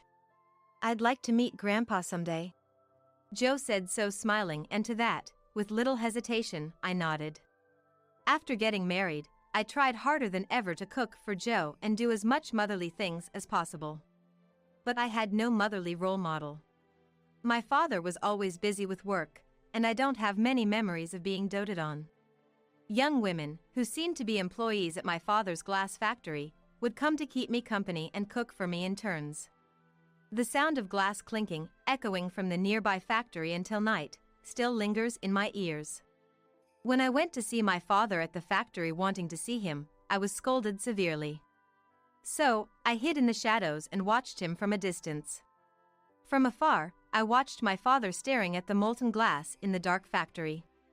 There was a very small flower bed in the corner of the factory, where white star-shaped flowers bloomed. I remember vividly picking one of those white flowers and waiting at home alone. As I waited for Mike's return, confirming Joe had fallen asleep, the thought of my father suddenly crossed my mind. I should visit my father. I want to introduce Mike and Joe to him. I was curious about his reaction. As I was about to look up my father's contact on my mobile phone, an unknown number called. I answered the phone. It was cold. The voice of a woman I didn't know, the content, the air, everything felt cold. It was the news that Mike had suddenly collapsed at work and was taken to the hospital by ambulance. I wanted to rush there, but hesitated because Joe was sleeping. And that hesitation is something I would regret for the rest of my life. An hour after being taken to the hospital, I was informed that Mike had passed away. The doctor later explained it seemed to be a heart attack. The cause of death didn't matter to me. What I wanted to know was not why Mike died, but how Joe and I were supposed to live without him. I didn't cry even after Mike died. It was too sudden, and it didn't feel real. Without much thought, I blandly discussed funeral arrangements with the funeral home the hospital referred, and the proceedings went on mechanically. Joe, like me, probably couldn't grasp the reality. Sitting in the funeral home chair with the same expression as always, I looked boredly at the floor. A flamboyantly dressed woman appeared, and Mike's relatives started to argue with her after she approached them. I couldn't hear the conversation clearly, but she was Emma, Mike's divorced ex-wife, seemingly pressing about an inheritance or the lack thereof. Desperately, the relatives explained. "There's nothing like that." Amidst this, it felt like someone had asked what would become of Joe. Emma yelling caused quite a scene at the funeral. "I have no intention of taking Joe in. Just put him in some facility or something.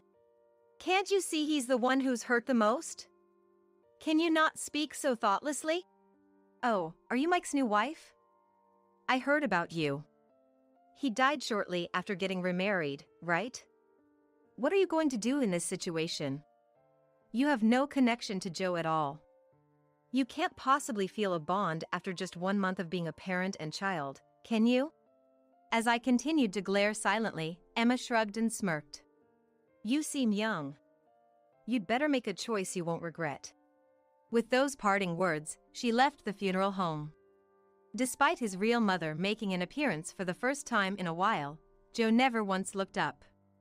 Everyone seemed to show sympathy for Joe, but their attitudes changed after witnessing the ex-wife's behavior. It's clear, being the child of such a mother, that child is beyond help too. Whispers began circulating that it's impossible to fight blood and how there's no obligation to raise a child not related by blood. Eventually, Mike's relatives started making selfish remarks. Who's going to take Joe in? Your place, maybe? We definitely can't. Are you okay? Want to go to another room? Hey, you don't need to care for me. I can just go to a facility or something. Feeling a tightness in my chest, before I could even think, I was hugging Joe. I could feel the cold stares from those around us. Someone said loud enough for me to hear. Raising a dead husband's child, are you out of your mind? That's when my emotions surged. Stepping away from Joe, I clenched his hand and shouted at the relatives watching from a distance. No matter what anyone says, I will raise this child properly. Calm down a bit. You have no obligation to do this. Honestly, it would be better for your future to just put him in a facility. Shut up. Even if I'm alone, I'll make sure to raise him right. My defiant declaration was met with skepticism by everyone at the funeral home. What would become of Joe's life if I also disappeared from his side now that Mike was gone? I won't let him be lonely like I was as a child. I refused to let that happen. Then, a petite man sitting in the funeral home chairs coughed softly before walking up to me and looked intently into my eyes. It was Tom, my dad, whom I hadn't seen in a long time. Are you saying you'll raise that child by yourself? Yes. I will make something of Mike's child. Don't joke. You have no idea how hard that's going to be. Dad suddenly pulled Joe's arm towards him and stormed out of the funeral home. Ignoring the other relatives' stunned reactions, we faced each other in the parking lot just outside. I followed and tried to pull Joe away from my father, but was pushed back with a strength that belied his small stature. Your name's Joe, right? I'm your grandfather. What? Yeah. How about it? You'd have to move, but would you come live with me? There's a factory near my house where I work. It's a bit noisy. As Joe struggled to respond to the sudden invitation, Dad turned to me with a sad look and said, Nancy, come home. He suggested it would be sad and difficult for a child to be raised by just a woman, and that I should come back to my family home. After the funeral, the relatives stopped bothering me with unnecessary comments. It was as if they no longer wanted to be involved with Joe and I. I had been determined to raise Joe on my own, but it was just bravado. I was actually scared, anxious, and wanted to disappear. Joe hadn't cried since Mike passed away. And I hadn't yet felt the reality of his death, nor had I felt truly sad. But when Dad reached out to me with a look of concern, something inside me broke free, and I found myself crying in my dad's arms like a child. Are you okay? I felt Joe watching me as I continued to cry. After that, Joe and I vacated our apartment and left home. Dad came to pick us up, and we headed to my childhood home in his car. The scenery passing by the car window seemed melancholic, making me feel as if the memories I had with Mike were drifting further away. Upon returning home, a new life for Joe and I began. From his first day at the new school, something was off about Joe. I casually encouraged him, saying it's not easy to make friends right away, and sent him off to school as usual the next day. I started helping out at the glass factory my father ran. Inside the factory, a few male craftsmen were blowing glass to make dishes. My job was to inspect the finished glass products. picking up each item one by one and wiping it down with a cloth. I felt deeply moved, now as an adult doing the very work I was scolded for watching from a distance as a child because it was dangerous. Among the employees, there was a veteran lady who used to take care of me, and she happily remarked how the once little Nancy was all grown up.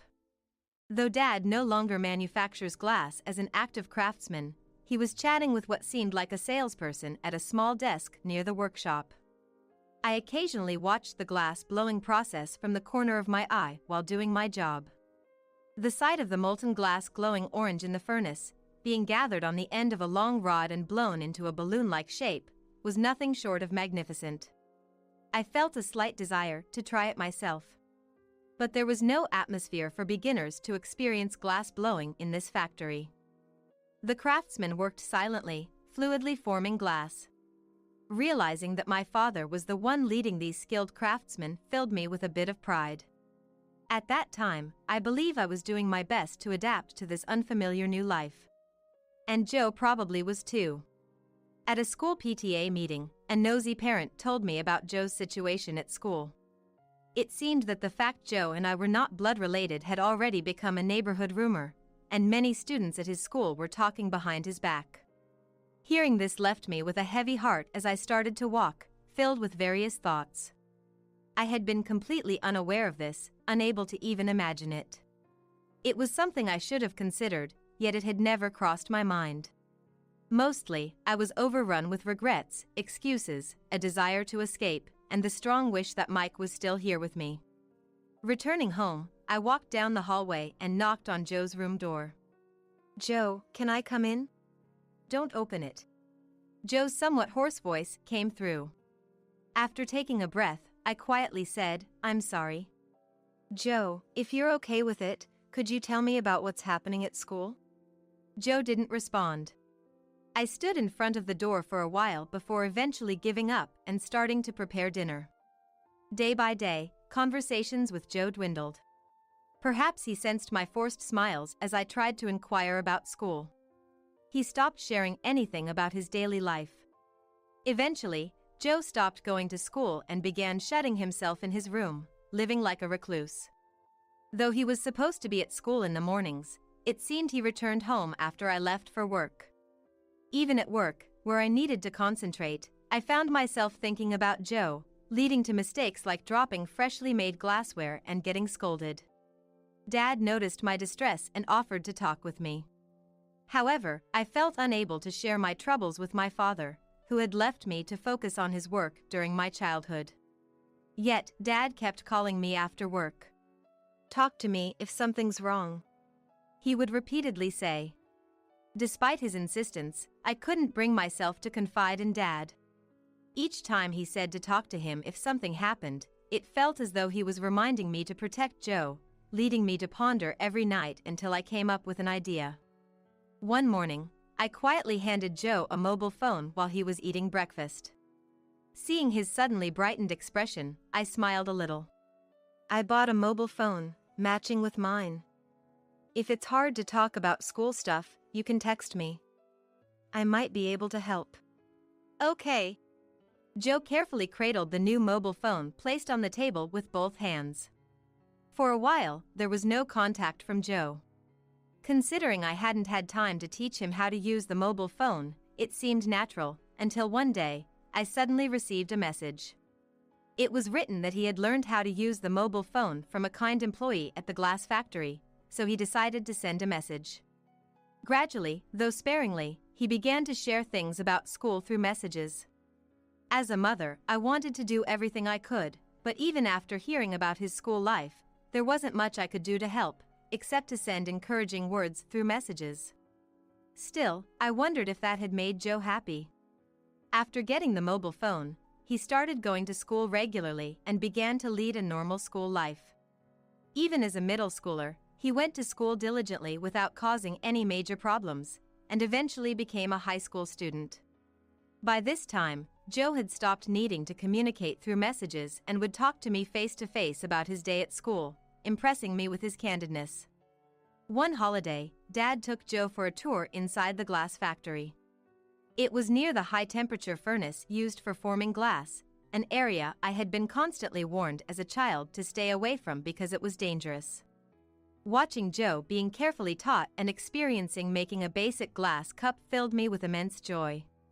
From that day on, Dad spent his weekends and days off teaching Joe how to make glass. Dad's glasswork was artistic. It gave a special sensation, almost as if holding the drink directly. Time passed and Joe was in his junior year in high school. He wasn't interested in going to college, nor was he enthusiastic about getting a job, struggling to decide on a career path.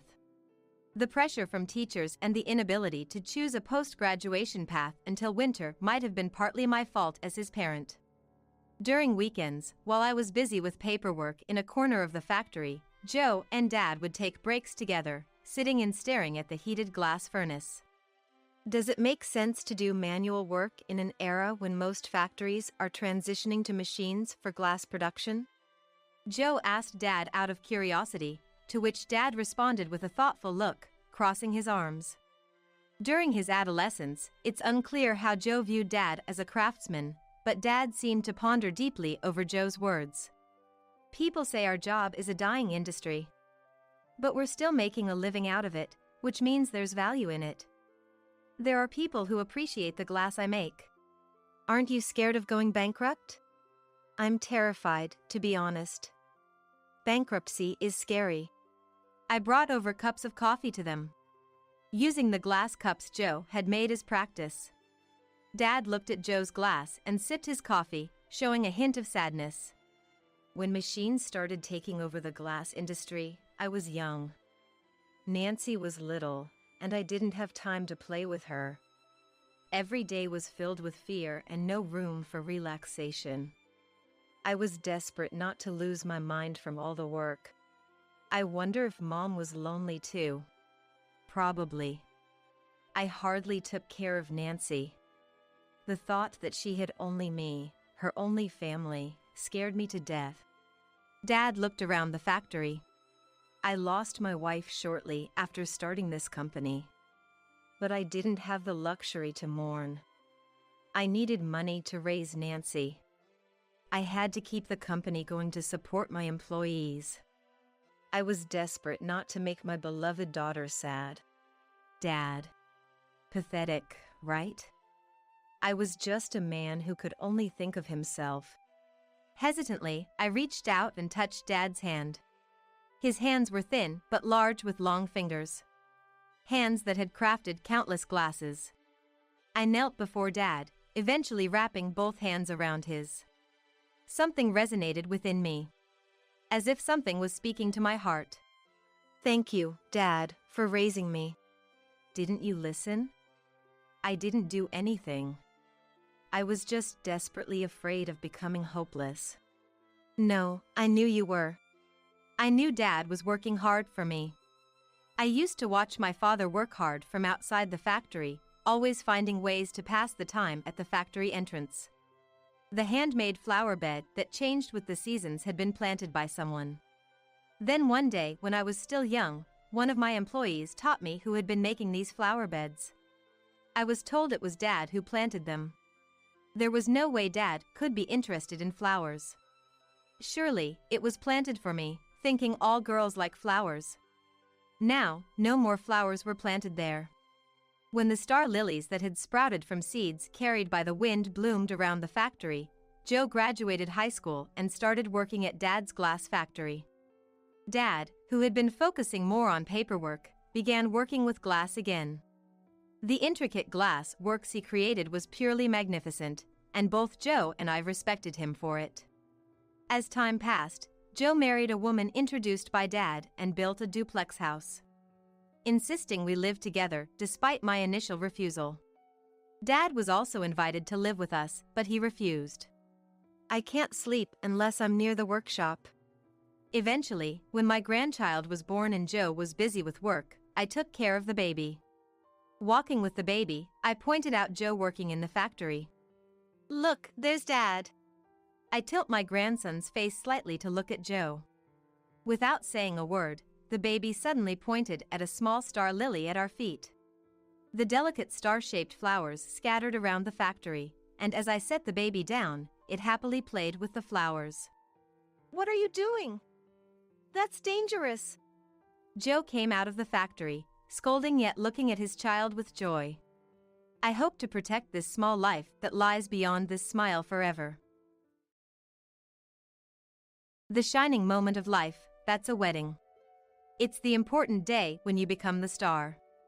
That's why you want to make it a memorable and wonderful event. Everyone would think so.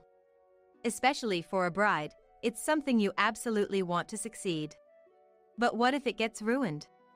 What if the groom's family is the one who ruins it? Be grateful we're taking you as our daughter-in-law, says Ben, my father-in-law. We'll teach you proper manners. Be thankful, says Emma, my mother-in-law. My parents' word is law. Obey everything, says my husband. Could you tolerate such a thing? I'm Mary, 25 years old. I work as an office clerk at a small company. I met my boyfriend, Tom, through work. Today, we went to Tom's parents' house. We're getting married, so we came for a family meeting. Tom's parents, whom I'm meeting for the first time. Standing in front of their large house, I swallowed nervously. Don't be so tense. Relax, they're my parents, says Tom. Yeah. Do I look okay? Will they accept me? Don't worry, you'll be fine, Tom lightly says and reaches for the front door. Nervously, I enter the house. We're greeted by Tom's mom. A woman with her hair neatly tied back, giving off a calm aura. Nice to meet you. I'm Mary. First impressions are crucial, so I greet her energetically. Then, so you're Tom's. Emma says just that and retreats to the back. I'm taken aback when Tom urges me to come inside. I feel like my efforts are being undermined. In the living room, a man, presumably Tom's father, is already seated on the sofa. Hello, Dad, Tom says. Nice to meet you. I'm Mary. I greet him, thinking this must be Ben. Then, behind his glasses, sharp eyes pierce through me.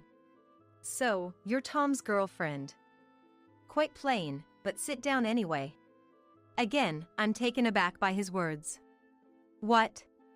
Plain? Sure, I dressed modestly today, but to say it to my face. The atmosphere is unpleasant from the start. Is this normal when meeting a son's fiancé? Amidst the awkwardness, I sit on the sofa as prompted. Tom sits next to me. An uncomfortable silence follows. Ben crosses his arms and closes his eyes, while Tom casually plays with his phone. After a while, Emma comes in with coffee. Thank you, I say, but Emma just looks at me without a word. Extremely awkward. Why is it so awkward? Thinking that these will be my in-laws makes me a bit reluctant. But marriage is about patience, right? It's not easy to get along with people from a completely different background all of a sudden. Anyway, I just need to be patient for now. It would be troublesome if they opposed our marriage because they disliked me. I stayed silent, not wanting to stir the waters. So? We've decided to get married. Tom finally spoke up when Ben urged him. Hey. It's an important conversation, and he's casually mentioning it while fiddling with his mobile phone. That's what I thought inside, but I definitely couldn't say that in front of my future in-laws. I sighed inwardly and turned back to them. I may not be perfect, but please. Why did you choose such a plain woman? Excuse me? I was about to introduce myself when Emma cut me off. And she said something unbelievable. Plain, that's what Ben called me earlier too. Tom is very handsome, as you can see. He deserves a more beautiful woman. How could our son choose someone like you? It's a shock to me as a mother. Do you understand? I'm sorry. How am I supposed to understand that? Should I say he's not that handsome? That would probably end badly. I apologized, suppressing my swirling emotions. Feeling the injustice of why I even had to apologize. But Emma's onslaught didn't stop. First of all, Tom had better marriage proposals. the daughter of a prestigious patisserie, the young lady of a major IT company. All from beautiful families. And you've ruined all those opportunities. How will you take responsibility? Responsibility? If there really were such amazing proposals, I'm sorry. But why do I have to apologize for that? Tom, on his part, was no help. Why isn't he supporting me? Feeling my glaring gaze, Tom hastily looked up from his mobile phone. Mom, that's enough. I chose Mary because I want her. Don't nitpick. But you. Emma, that's enough. You're making Mary uncomfortable. Still, Ben. Even when her son and husband told her, Emma still seemed to have something to say. Ben stopped her and then looked at me. By the way, what do your parents do? My dad is a salaried worker, but my mother passed away when I was young. My father, not finding anyone he loved more than her, didn't remarry and raised me by himself. When I shared this, they looked surprised. From a single-parent family, I see. Oh, single parent, huh? What's with that tone? Both of them together. The stifling atmosphere didn't change, and that was the end of the day. My unease never cleared up until the end. Tom did say he had no intention of marrying anyone but Mary, but I could feel the mood of almost yielding to his parents' pressure. I'm feeling uneasy. This house, it's full of nothing but labeling, calling everything plain or criticizing for being from a single-parent family. I forgot the uneasiness I felt back then in the midst of the busy wedding preparations. There was just so much to do. Staying within the budget meant not all wishes could be fulfilled. I only had one chance for a dress change, so I spent a lot of time choosing the dress. I was satisfied with the flawless piece I selected. Negotiations with the venue, preparing the invitations, there were so many things to take care of. It was a hectic period at work too. Before I knew it, 3 months had passed, and the wedding day arrived. After the ceremony in the church chapel, I took a moment to breathe in the waiting room, and then my father came in. Congratulations, Mary. Thank you, Dad. His eyes were red. The walk down the aisle earlier in the church, my arm linked with his. He cried all the way until we reached Tom, the groom. Dad, you're crying too much. Can't help it. My little girl is getting married. I wish your mother in heaven could see this. I'm sure she's watching from above. Yes. It must have been tough for a father to raise a daughter alone. I had my rebellious moments during adolescence. There were things easier to consult with a mother, not so easy with a father. Our relationship strained, and at times, I rebelled fiercely. But now, as an adult, I understand. My father was always there, watching over me. Clumsy, but he truly loved me and took great care of me. Dad, thank you for everything. I'm going to be happy. He cried again. Oops. The moment I smiled, he was overcome with emotion and burst into tears. Then the reception started. The bride and groom's parents sat beside them. Next to me was naturally my father alone. He managed to stop crying, but his nose was still runny. I watched the ceremony proceed with a wry smile, thinking, can't be helped. But one thing was bothering me. My in-laws. Across from Tom, my in-laws were eating and drinking voraciously. In such situations, the bride and groom are the main characters and hardly get to eat anything. You have to listen attentively to speeches from bosses and friends, and you have to smile even at dull performances. Nervous and attentive, there's no time to eat. Even my father only occasionally sipped water and hardly ate. In contrast, my in-laws just kept eating. And drinking. We had arranged for quite expensive wine, but they drank it like water. It was as if they were trying to get their money's worth. With a strained face, I decided to enjoy the reception. But the incident happened right after that. It was during the candle service when we were about to express our gratitude to our parents. First, it was my turn. Me, Tom, and my father stood up. Just as I was about to read the letter I had prepared. What's this? A letter to the parents? To a single parent? What's there to say? He probably didn't even raise you properly. It's true, there's such a thing as the air freezing in a place. I felt the room freeze. Who made that remark just now? I looked around in surprise. It was Ben. Ben? As if to interrupt my astonished voice, Ben raised his tone even further. Seriously? Sending us a daughter with no manners? How do you plan to support us without a decent income? Excuse me? What is he talking about? Supporting them? I might understand if it's about Tom's support. But why does my income matter? Confused, I tilted my head, and Ben pointed at me and yelled. Listen. We're taking you as a daughter-in-law, so be grateful. If you have any gratitude, send us money every month. Excuse me? Shocked, I remained still, and then Emma spoke up. Really? Such a plain daughter, we didn't really want her. Even the dress she chose is plain, unbearably plain. Being from a single-parent family, you probably weren't raised properly. It's a good opportunity. You're becoming our daughter-in-law, so we'll teach you manners. Be thankful. Emma? Apparently, the two were completely drunk, their faces bright red. Perhaps this was their true feelings coming out. I couldn't believe my in-laws could think this way. I was just stunned. In a panic, I looked at Tom. Your parents are saying such things, but this must be a mistake, right? Support? Manners?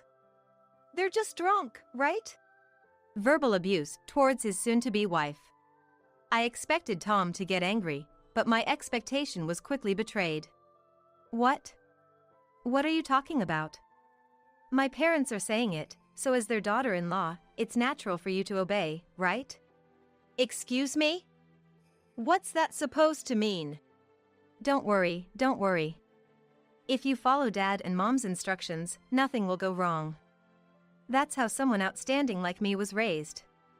Well, I did choose my marriage partner myself. Mary, you'll be fine. If you listen to my parents, everything will work out. Tom wasn't drunk. He hadn't drunk a drop. Yet, these words. What are you talking about? Support? Manners? That's ridiculous. The moment I vehemently objected. Tom's face, twisted in a way I'd never seen before, loomed in front of me. Anger filled his expression. What? You don't understand? My parents' word is absolute. As their daughter-in-law, you must obey everything. Don't you get it? This is why single parent. The moment I heard Tom's words, something inside me snapped. I felt cold. It was too much. I'd had enough. In an instant, my love for him vanished. I couldn't understand what I had ever seen in this man.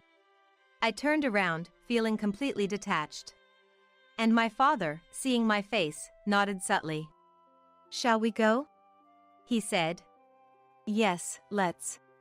My father and I stood up simultaneously and started walking towards the exit. Wait. Tom and his parents were stunned. Hey Mary, what's this joke?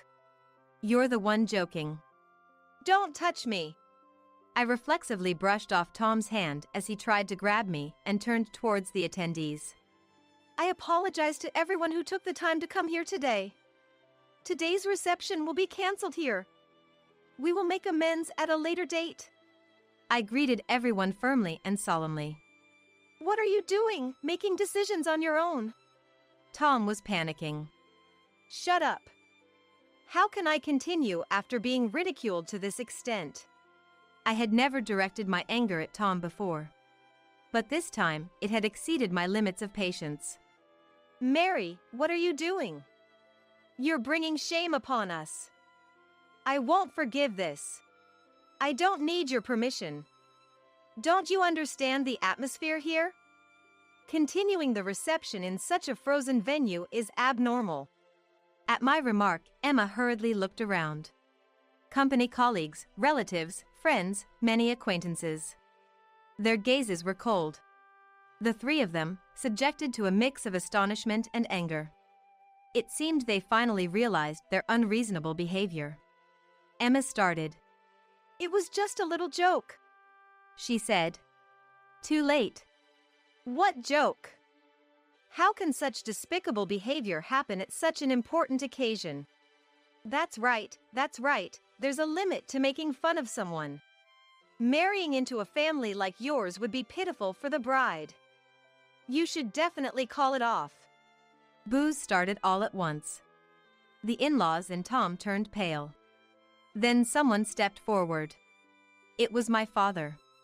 "Indeed, Mary did go through hardships.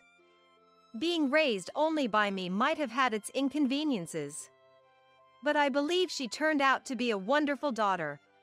I listened silently to my father's words. "At least, she's not a daughter who should be exploited and disciplined by you. What about you, after all? What's wrong with us? Parents who exploit money from their DIL, a son who doesn't even try to protect his bride. To me, it seems like you're the ones who failed in parenting." Voices of support rose from all over the venue at my father's words. The three of them, subjected to blame, turned paler. Then I stepped forward. And I said, "Tom, I will not marry you. I'm better off without a family like yours. Don't involve me in your life again." At these words, Tom finally started crying, and the family of three left the venue as if fleeing. A big round of applause erupted from the venue immediately after. The applause, marking the finale of the cancelled reception, made me smile wryly as I held my father's hand, and he returned the smile. What happened afterward? Of course, the marriage was called off.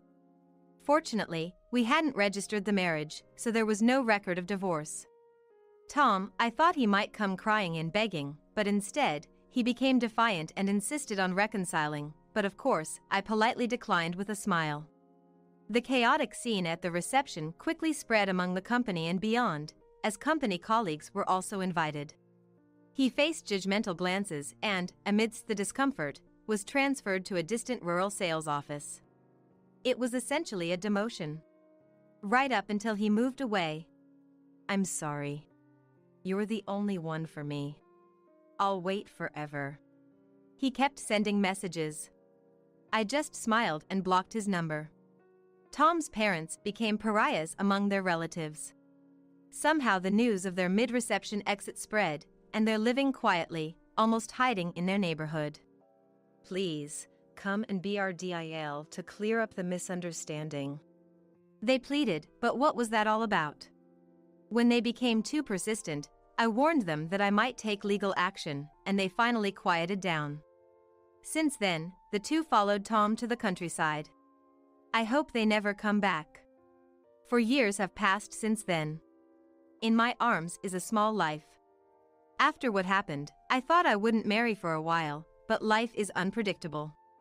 I met a man through work and am now living a happy married life. "Mary, let me hold the baby too," says Dad. "David, you just held him, it's my turn now," says Nick. "You get to hold him every day, I only get to occasionally, let me have a turn," Dad protests. "Both of you, it's time for the baby to sleep. You can hold him again later." I smile wryly at my father and husband vying for the baby. Feeling the baby stir in my arms, I think to myself, may your life be filled with happiness. Just like my father raised me happily. With love, as he loved me. I will protect you. Because I love you. So, may your life be filled with immense happiness. "Hey! Open this door! Are you out of your mind? I won't forgive you." Probably, that's what they're saying on the other side of the thick door. But I can't hear them, and frankly, I don't need their forgiveness. Facing the three flustered fools on the other side, I waved with a smile and said, "Let's go. Wonder if you can make it back safely? Good luck." My name is Leah, a 30-year-old office worker. I'm a newlywed, married for just a year, with no kids yet. When I was single, my hobby used to be taking day trips using the train on my days off. My friends would sometimes ask, "Don't you get lonely traveling alone?" but I find it surprisingly pleasant to move at my own pace without a fixed schedule, more so than traveling with others. Well, to be honest, there's a bit of loneliness, but the fun outweighs it. I have a favorite travel magazine, and sometimes I plan trips based on it. As I went about my days, I noticed something. Huh? Isn't that the same guy I saw last week? It seemed coincidental, but after the third time, I might have thought it was fate if I were a romantic. Instead, I just felt a bit scared. But it turned out he felt the same. Sorry if I'm mistaken, but didn't we meet last week and the week before at completely different places? He approached me with a slightly scared look. Wait, do you think I'm following you? To clear up the misunderstanding, I opened my travel magazine and said confidently, I'm just traveling based on this magazine. Surprised, he responded. Me too. And opened the same magazine, smiling happily. That was how I met my husband, Henry. He turned out to be a really interesting guy. I, being cautious by nature, always end up carrying a lot of stuff, but he said, I always travel light so I can move easily. Nowadays, with cashless payments, you hardly need cash. A mobile phone is enough. He laughed joyfully. Talking with someone with such different values was very stimulating. We hit it off discussing our favorite travel destinations and exchanged contacts that day. Though we both liked solo trips, we started going out together more often. Surprisingly, I enjoyed sharing memories with someone else, and I found that local food tastes even better when shared. One day, after about 6 months, Henry asked me to go out. I didn't feel bad at all, in fact, I felt the same way. And remember being very happy. We decided to get married 6 months into our relationship. I thought our happy newlywed life was just beginning. But my expectations quickly shattered due to Henry's parents. My parents-in-law, Jack and Aaliyah. Their house is about a 30-minute drive from ours. They are still in their 50s, with Aaliyah working part-time, and both of them are employed. Initially, they used to visit our house, but lately, we've managed to maintain a reasonable distance. However, an incident occurred that disrupted this balance. Hey, Henry. Let's go here on our next day off. I agreed. Sounds good. Our post-marriage tradition of mini trips to tourist spots continued. As usual, minimalist Henry recently reduced his belongings to just a mobile phone, even entrusting his wallet to me. It feels so light. I don't look like someone who's about to go out at all, do I? And said with a contented smile. I thought to myself, at least carry your own wallet. But it wasn't really a bother. It was an ordinary conversation, but that day was different. Oh, by the way, Dad and Mom's wedding anniversary is coming up soon. How about we invite my parents on our next trip? I tensed up at Henry's sudden suggestion. Of course, there was a reason for that. But I couldn't just say no, so I responded. Yeah, that sounds good. We haven't seen Aaliyah and Jack recently anyway. Unaware of my slightly strained face, Henry didn't notice a thing. The next day, They were really looking forward to it when I called. he told me. I guess I have to give it my best shot. So, I steeled myself. Honestly, I'm not comfortable around my parents-in-law. They're not bad people, just not a good fit for me. I'm more on the reserved side, not fond of noisy places. And this applies to people too. Talking to high-energy people can be mentally exhausting for me. Speaking of my parents-in-law, they are incredibly cheerful. When I first met them, their exuberance overwhelmed me. Nice to meet you. I'm Henry's mom. And I'm the dad. They announced loudly like comedians, making me stiffen up involuntarily. That time, the 4 of us, including Henry and his parents, went out to eat, and they chose the restaurant. I wonder if it's their favorite place? I thought casually, but when we got there, it was an all-you-can-eat buffet. Meeting their son's girlfriend for the first time at such a casual place made me laugh. We're so nervous today. we haven't eaten anything since morning. Aaliyah, who didn't seem nervous at all, said cheerfully to me. That's right, that's right. Plus, we have to get our money's worth. The true reason for skipping breakfast was quickly revealed by Jack. Their loud voices attracted quiet laughter from nearby tables. I was embarrassed by then and wanted to go home.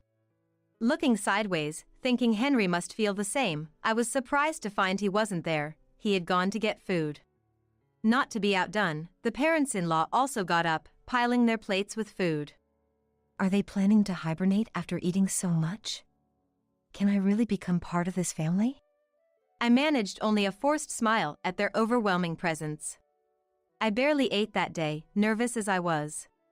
Feeling uncertain about the future with Henry, I was touched when they said at parting. What a wonderful girlfriend, Henry. He may be awkward, but please take care of Henry from now on, Leah. I was simply happy to hear that. I loved him too, and I thought the parents-in-law weren't bad at heart, so when he proposed a few months later, I had no hesitation. But it seems I'm not good at judging people, as at our wedding, the bridegroom's parents, my parents-in-law, completely disregarded the ceremony and focused only on eating, leaving my parents utterly disillusioned. Henry has a brother, Jonathan, who seemed to be the only sensible one. I'm sorry my parents showed such an embarrassing side. It's really shameful. He came to greet us politely, as I heard from my parents. Jonathan, who lives alone, seems to have a poor relationship with his parents. It appears the feeling is mutual, as they once complained. That boy is always so noisy with his complaints. Just the other day, he bragged about buying several eggs when it was limited to one per person, and I'd scolded him for it. Seemingly annoyed. Don't you feel guilty about benefiting yourself at the expense of others? That's what Jonathan apparently replied to Aaliyah. Hearing this story, I thought to myself, isn't that a fair point? What's wrong with that, Aaliyah? I honestly felt that way. When the parents-in-law came to visit our new home, they arrived empty-handed. That wasn't a problem, but then they started rummaging through our shelves, exclaiming, Isn't this the snack they're advertising on TV? I've been wanting to try it. Oh, and this one too. They foraged through my hidden snacks like they were on a treasure hunt. Even though I bought those snacks, Henry, without any malice, said, If you want them, take them home. That's fine, right, Leah? I wanted to smack him right there and then. Sure, go ahead. All I could do was respond with a forced smile. I had a suspicion, but it was clear now. The parents-in-law were moochers. I want this. I want that. Give me. Give me. In the early days of our marriage, they came over every week, sensing an opportunity, and I was almost driven to neurosis. Hey, don't you think there's something off about Aaliyah and Jack? They're kind of annoying. My anger exploded, and I ended up fighting with Henry. Despite how angry I was, Henry looked puzzled and said, No, not really. Is it that strange? They've been like that since I was a kid. Don't worry about it, he said, patting my shoulder lightly, which made me furious. Are you kidding me? If this keeps up, I'll divorce you. Just do whatever you want. My raised voice seemed to alarm Henry, and he quickly put an end to the parents-in-law's invasions. I don't know what Henry said to them, but since then, we've been living peacefully. However, the thought of traveling with the parents-in-law naturally made me anxious. On the day of the trip, I was shocked to see them waiting. It's been a while, Leah. I heard you've been busy with work. Must be tough. Aaliyah spoke to me, but I was far from calm. The reason lay in the appearance of the parents-in-law. Aaliyah and Jack, where's your luggage? Looking closely, Aaliyah and Jack had brought nothing with them. Even for a day trip, isn't it normal to bring at least a bag? We wanted to be ready to move quickly, and I have a sore shoulder. Their response, echoing something I'd heard before, was baffling. The rest of the trip went as badly as I'd feared. It was soon revealed that the parents-in-law had forgotten their wallets. Feigning ignorance, they said. That's strange, isn't it? Watching them play dumb, I thought. Maybe it's better to just call off this trip, or even cancel it, yeah. Unfortunately, my feelings weren't understood. Henry, looking exasperated, said, "Again? My folks have always been like this. I'll cover for them, but make sure they pay me back." It seemed the trip would continue. As the parents-in-law laughed and apologized, all I felt was disgust. Even after we arrived at our destination, the parents-in-law's rudeness didn't stop. They complained to the store staff. "Isn't there any free tasting?" "Wow, stingy, huh?" When I, feeling thirsty, bought a drink and hadn't even taken a sip yet, Aaliyah said, "Can I have a sip of that? I'm thirsty too. I can't believe I forgot my wallet, huh?" While I forced a smile, an exasperated Henry intervened. "Stop it, it's embarrassing. Look, I'll buy you one." Overhearing this, Jack muttered under his breath, referring to me. "What a stingy woman, lacking compassion." I didn't miss his comment. "I could say the same to you." I should have left at that point, but I was a bit stubborn. A similar incident happened twice more afterward. Apparently, the first trip was so enjoyable that Aaliyah contacted Henry for another. When I saw them on the station platform, I couldn't help but feel chills. The second time they brought their wallets. They brought their wallets this time, but when the moment came. "Oh no! This is the wallet I used before. I rushed out in such a hurry." Their obvious lie was something only Henry would believe. And on the third trip, they forgot their wallets again. By then, it was clear, it was a deliberate act. "Aaliyah. Excuse me, but did you deliberately forget your wallet? You never intended to pay, did you?" I hit the nail on the head, and her face turned red. "Hey, what a rude woman you are. Apologize to Aaliyah." Jack glared at me, demanding an apology. "No way. I've thought this for a long time, both of you are just too greedy." Caught in the argument with the parents-in-law, Henry seemed at a loss. Tourists around us watched curiously. Noticing their gaze, Henry seemed to feel ashamed and finally, "Stop it, please." He broke down crying. I was honestly disillusioned, but the parents-in-law reacted differently, rushing to a crying Henry. "I'm sorry, Henry. It was my fault. You're so kind to cry for me," Aaliyah said, with Jack quietly standing beside her. I didn't know how to react to this farce. Only one thought came to mind. "Yeah, this is impossible. Let's get a divorce." That was all I could think. Seeing Henry's tears, the parents-in-law seemed to lose their fighting spirit. "Leah, we know we're often in the wrong. It's Henry's money, but still, we've taken advantage of him. It's Henry's money, after all." I don't know why they said it twice, but their words, dripping with sarcasm, showed no real remorse. And so, it was confirmed that they had deliberately forgotten their wallets. Aaliyah referred to it as Henry's money, but we both work, and his salary is only slightly higher than mine. Our actual incomes are not much different. Recently, every trip with the parents-in-law ended with, "I want to buy this too. Maybe some gifts for the neighbors as well. What's that? Looks tasty. Hey, Henry. Buy that for me." Because of their endless demands, Henry's credit card bills were shockingly high. We've been living mostly on my salary for the past few months. At the time of marriage, I considered it family money and believed in spending within the limits of our allowance for personal desires. Don't be a burden to your partner. The thing that infuriated me the most was when cashless-reliant Henry exclaimed at our travel destination, "What? Only cash here? Hey, Leah." He called me over and pulled his wallet out of my bag. It only had a few dollars in coins. "No. I messed up. You know I don't carry cash, right?" And he said without malice. It still makes me furious thinking about it. For the record, I always paid for my own things.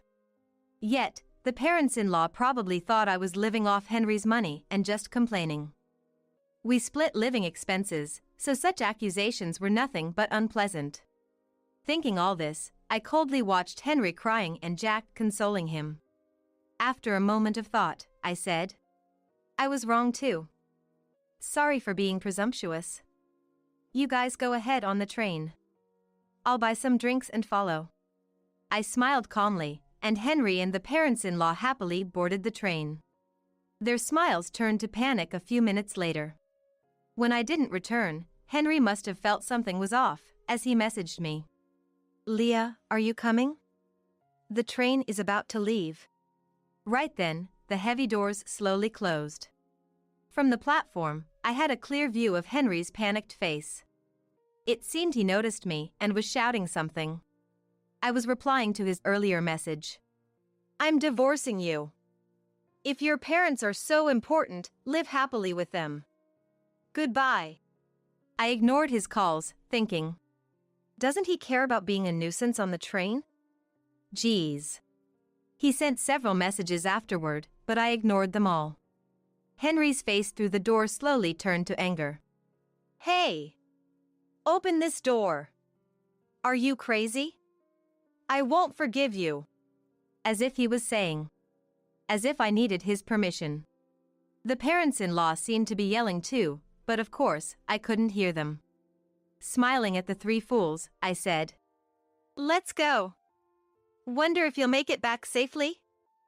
Good luck. The train quietly departed, quickly disappearing from sight. That train won't stop for a while. Walking back would be quite a challenge. After watching the train leave, I hurried home to pack my bags and left.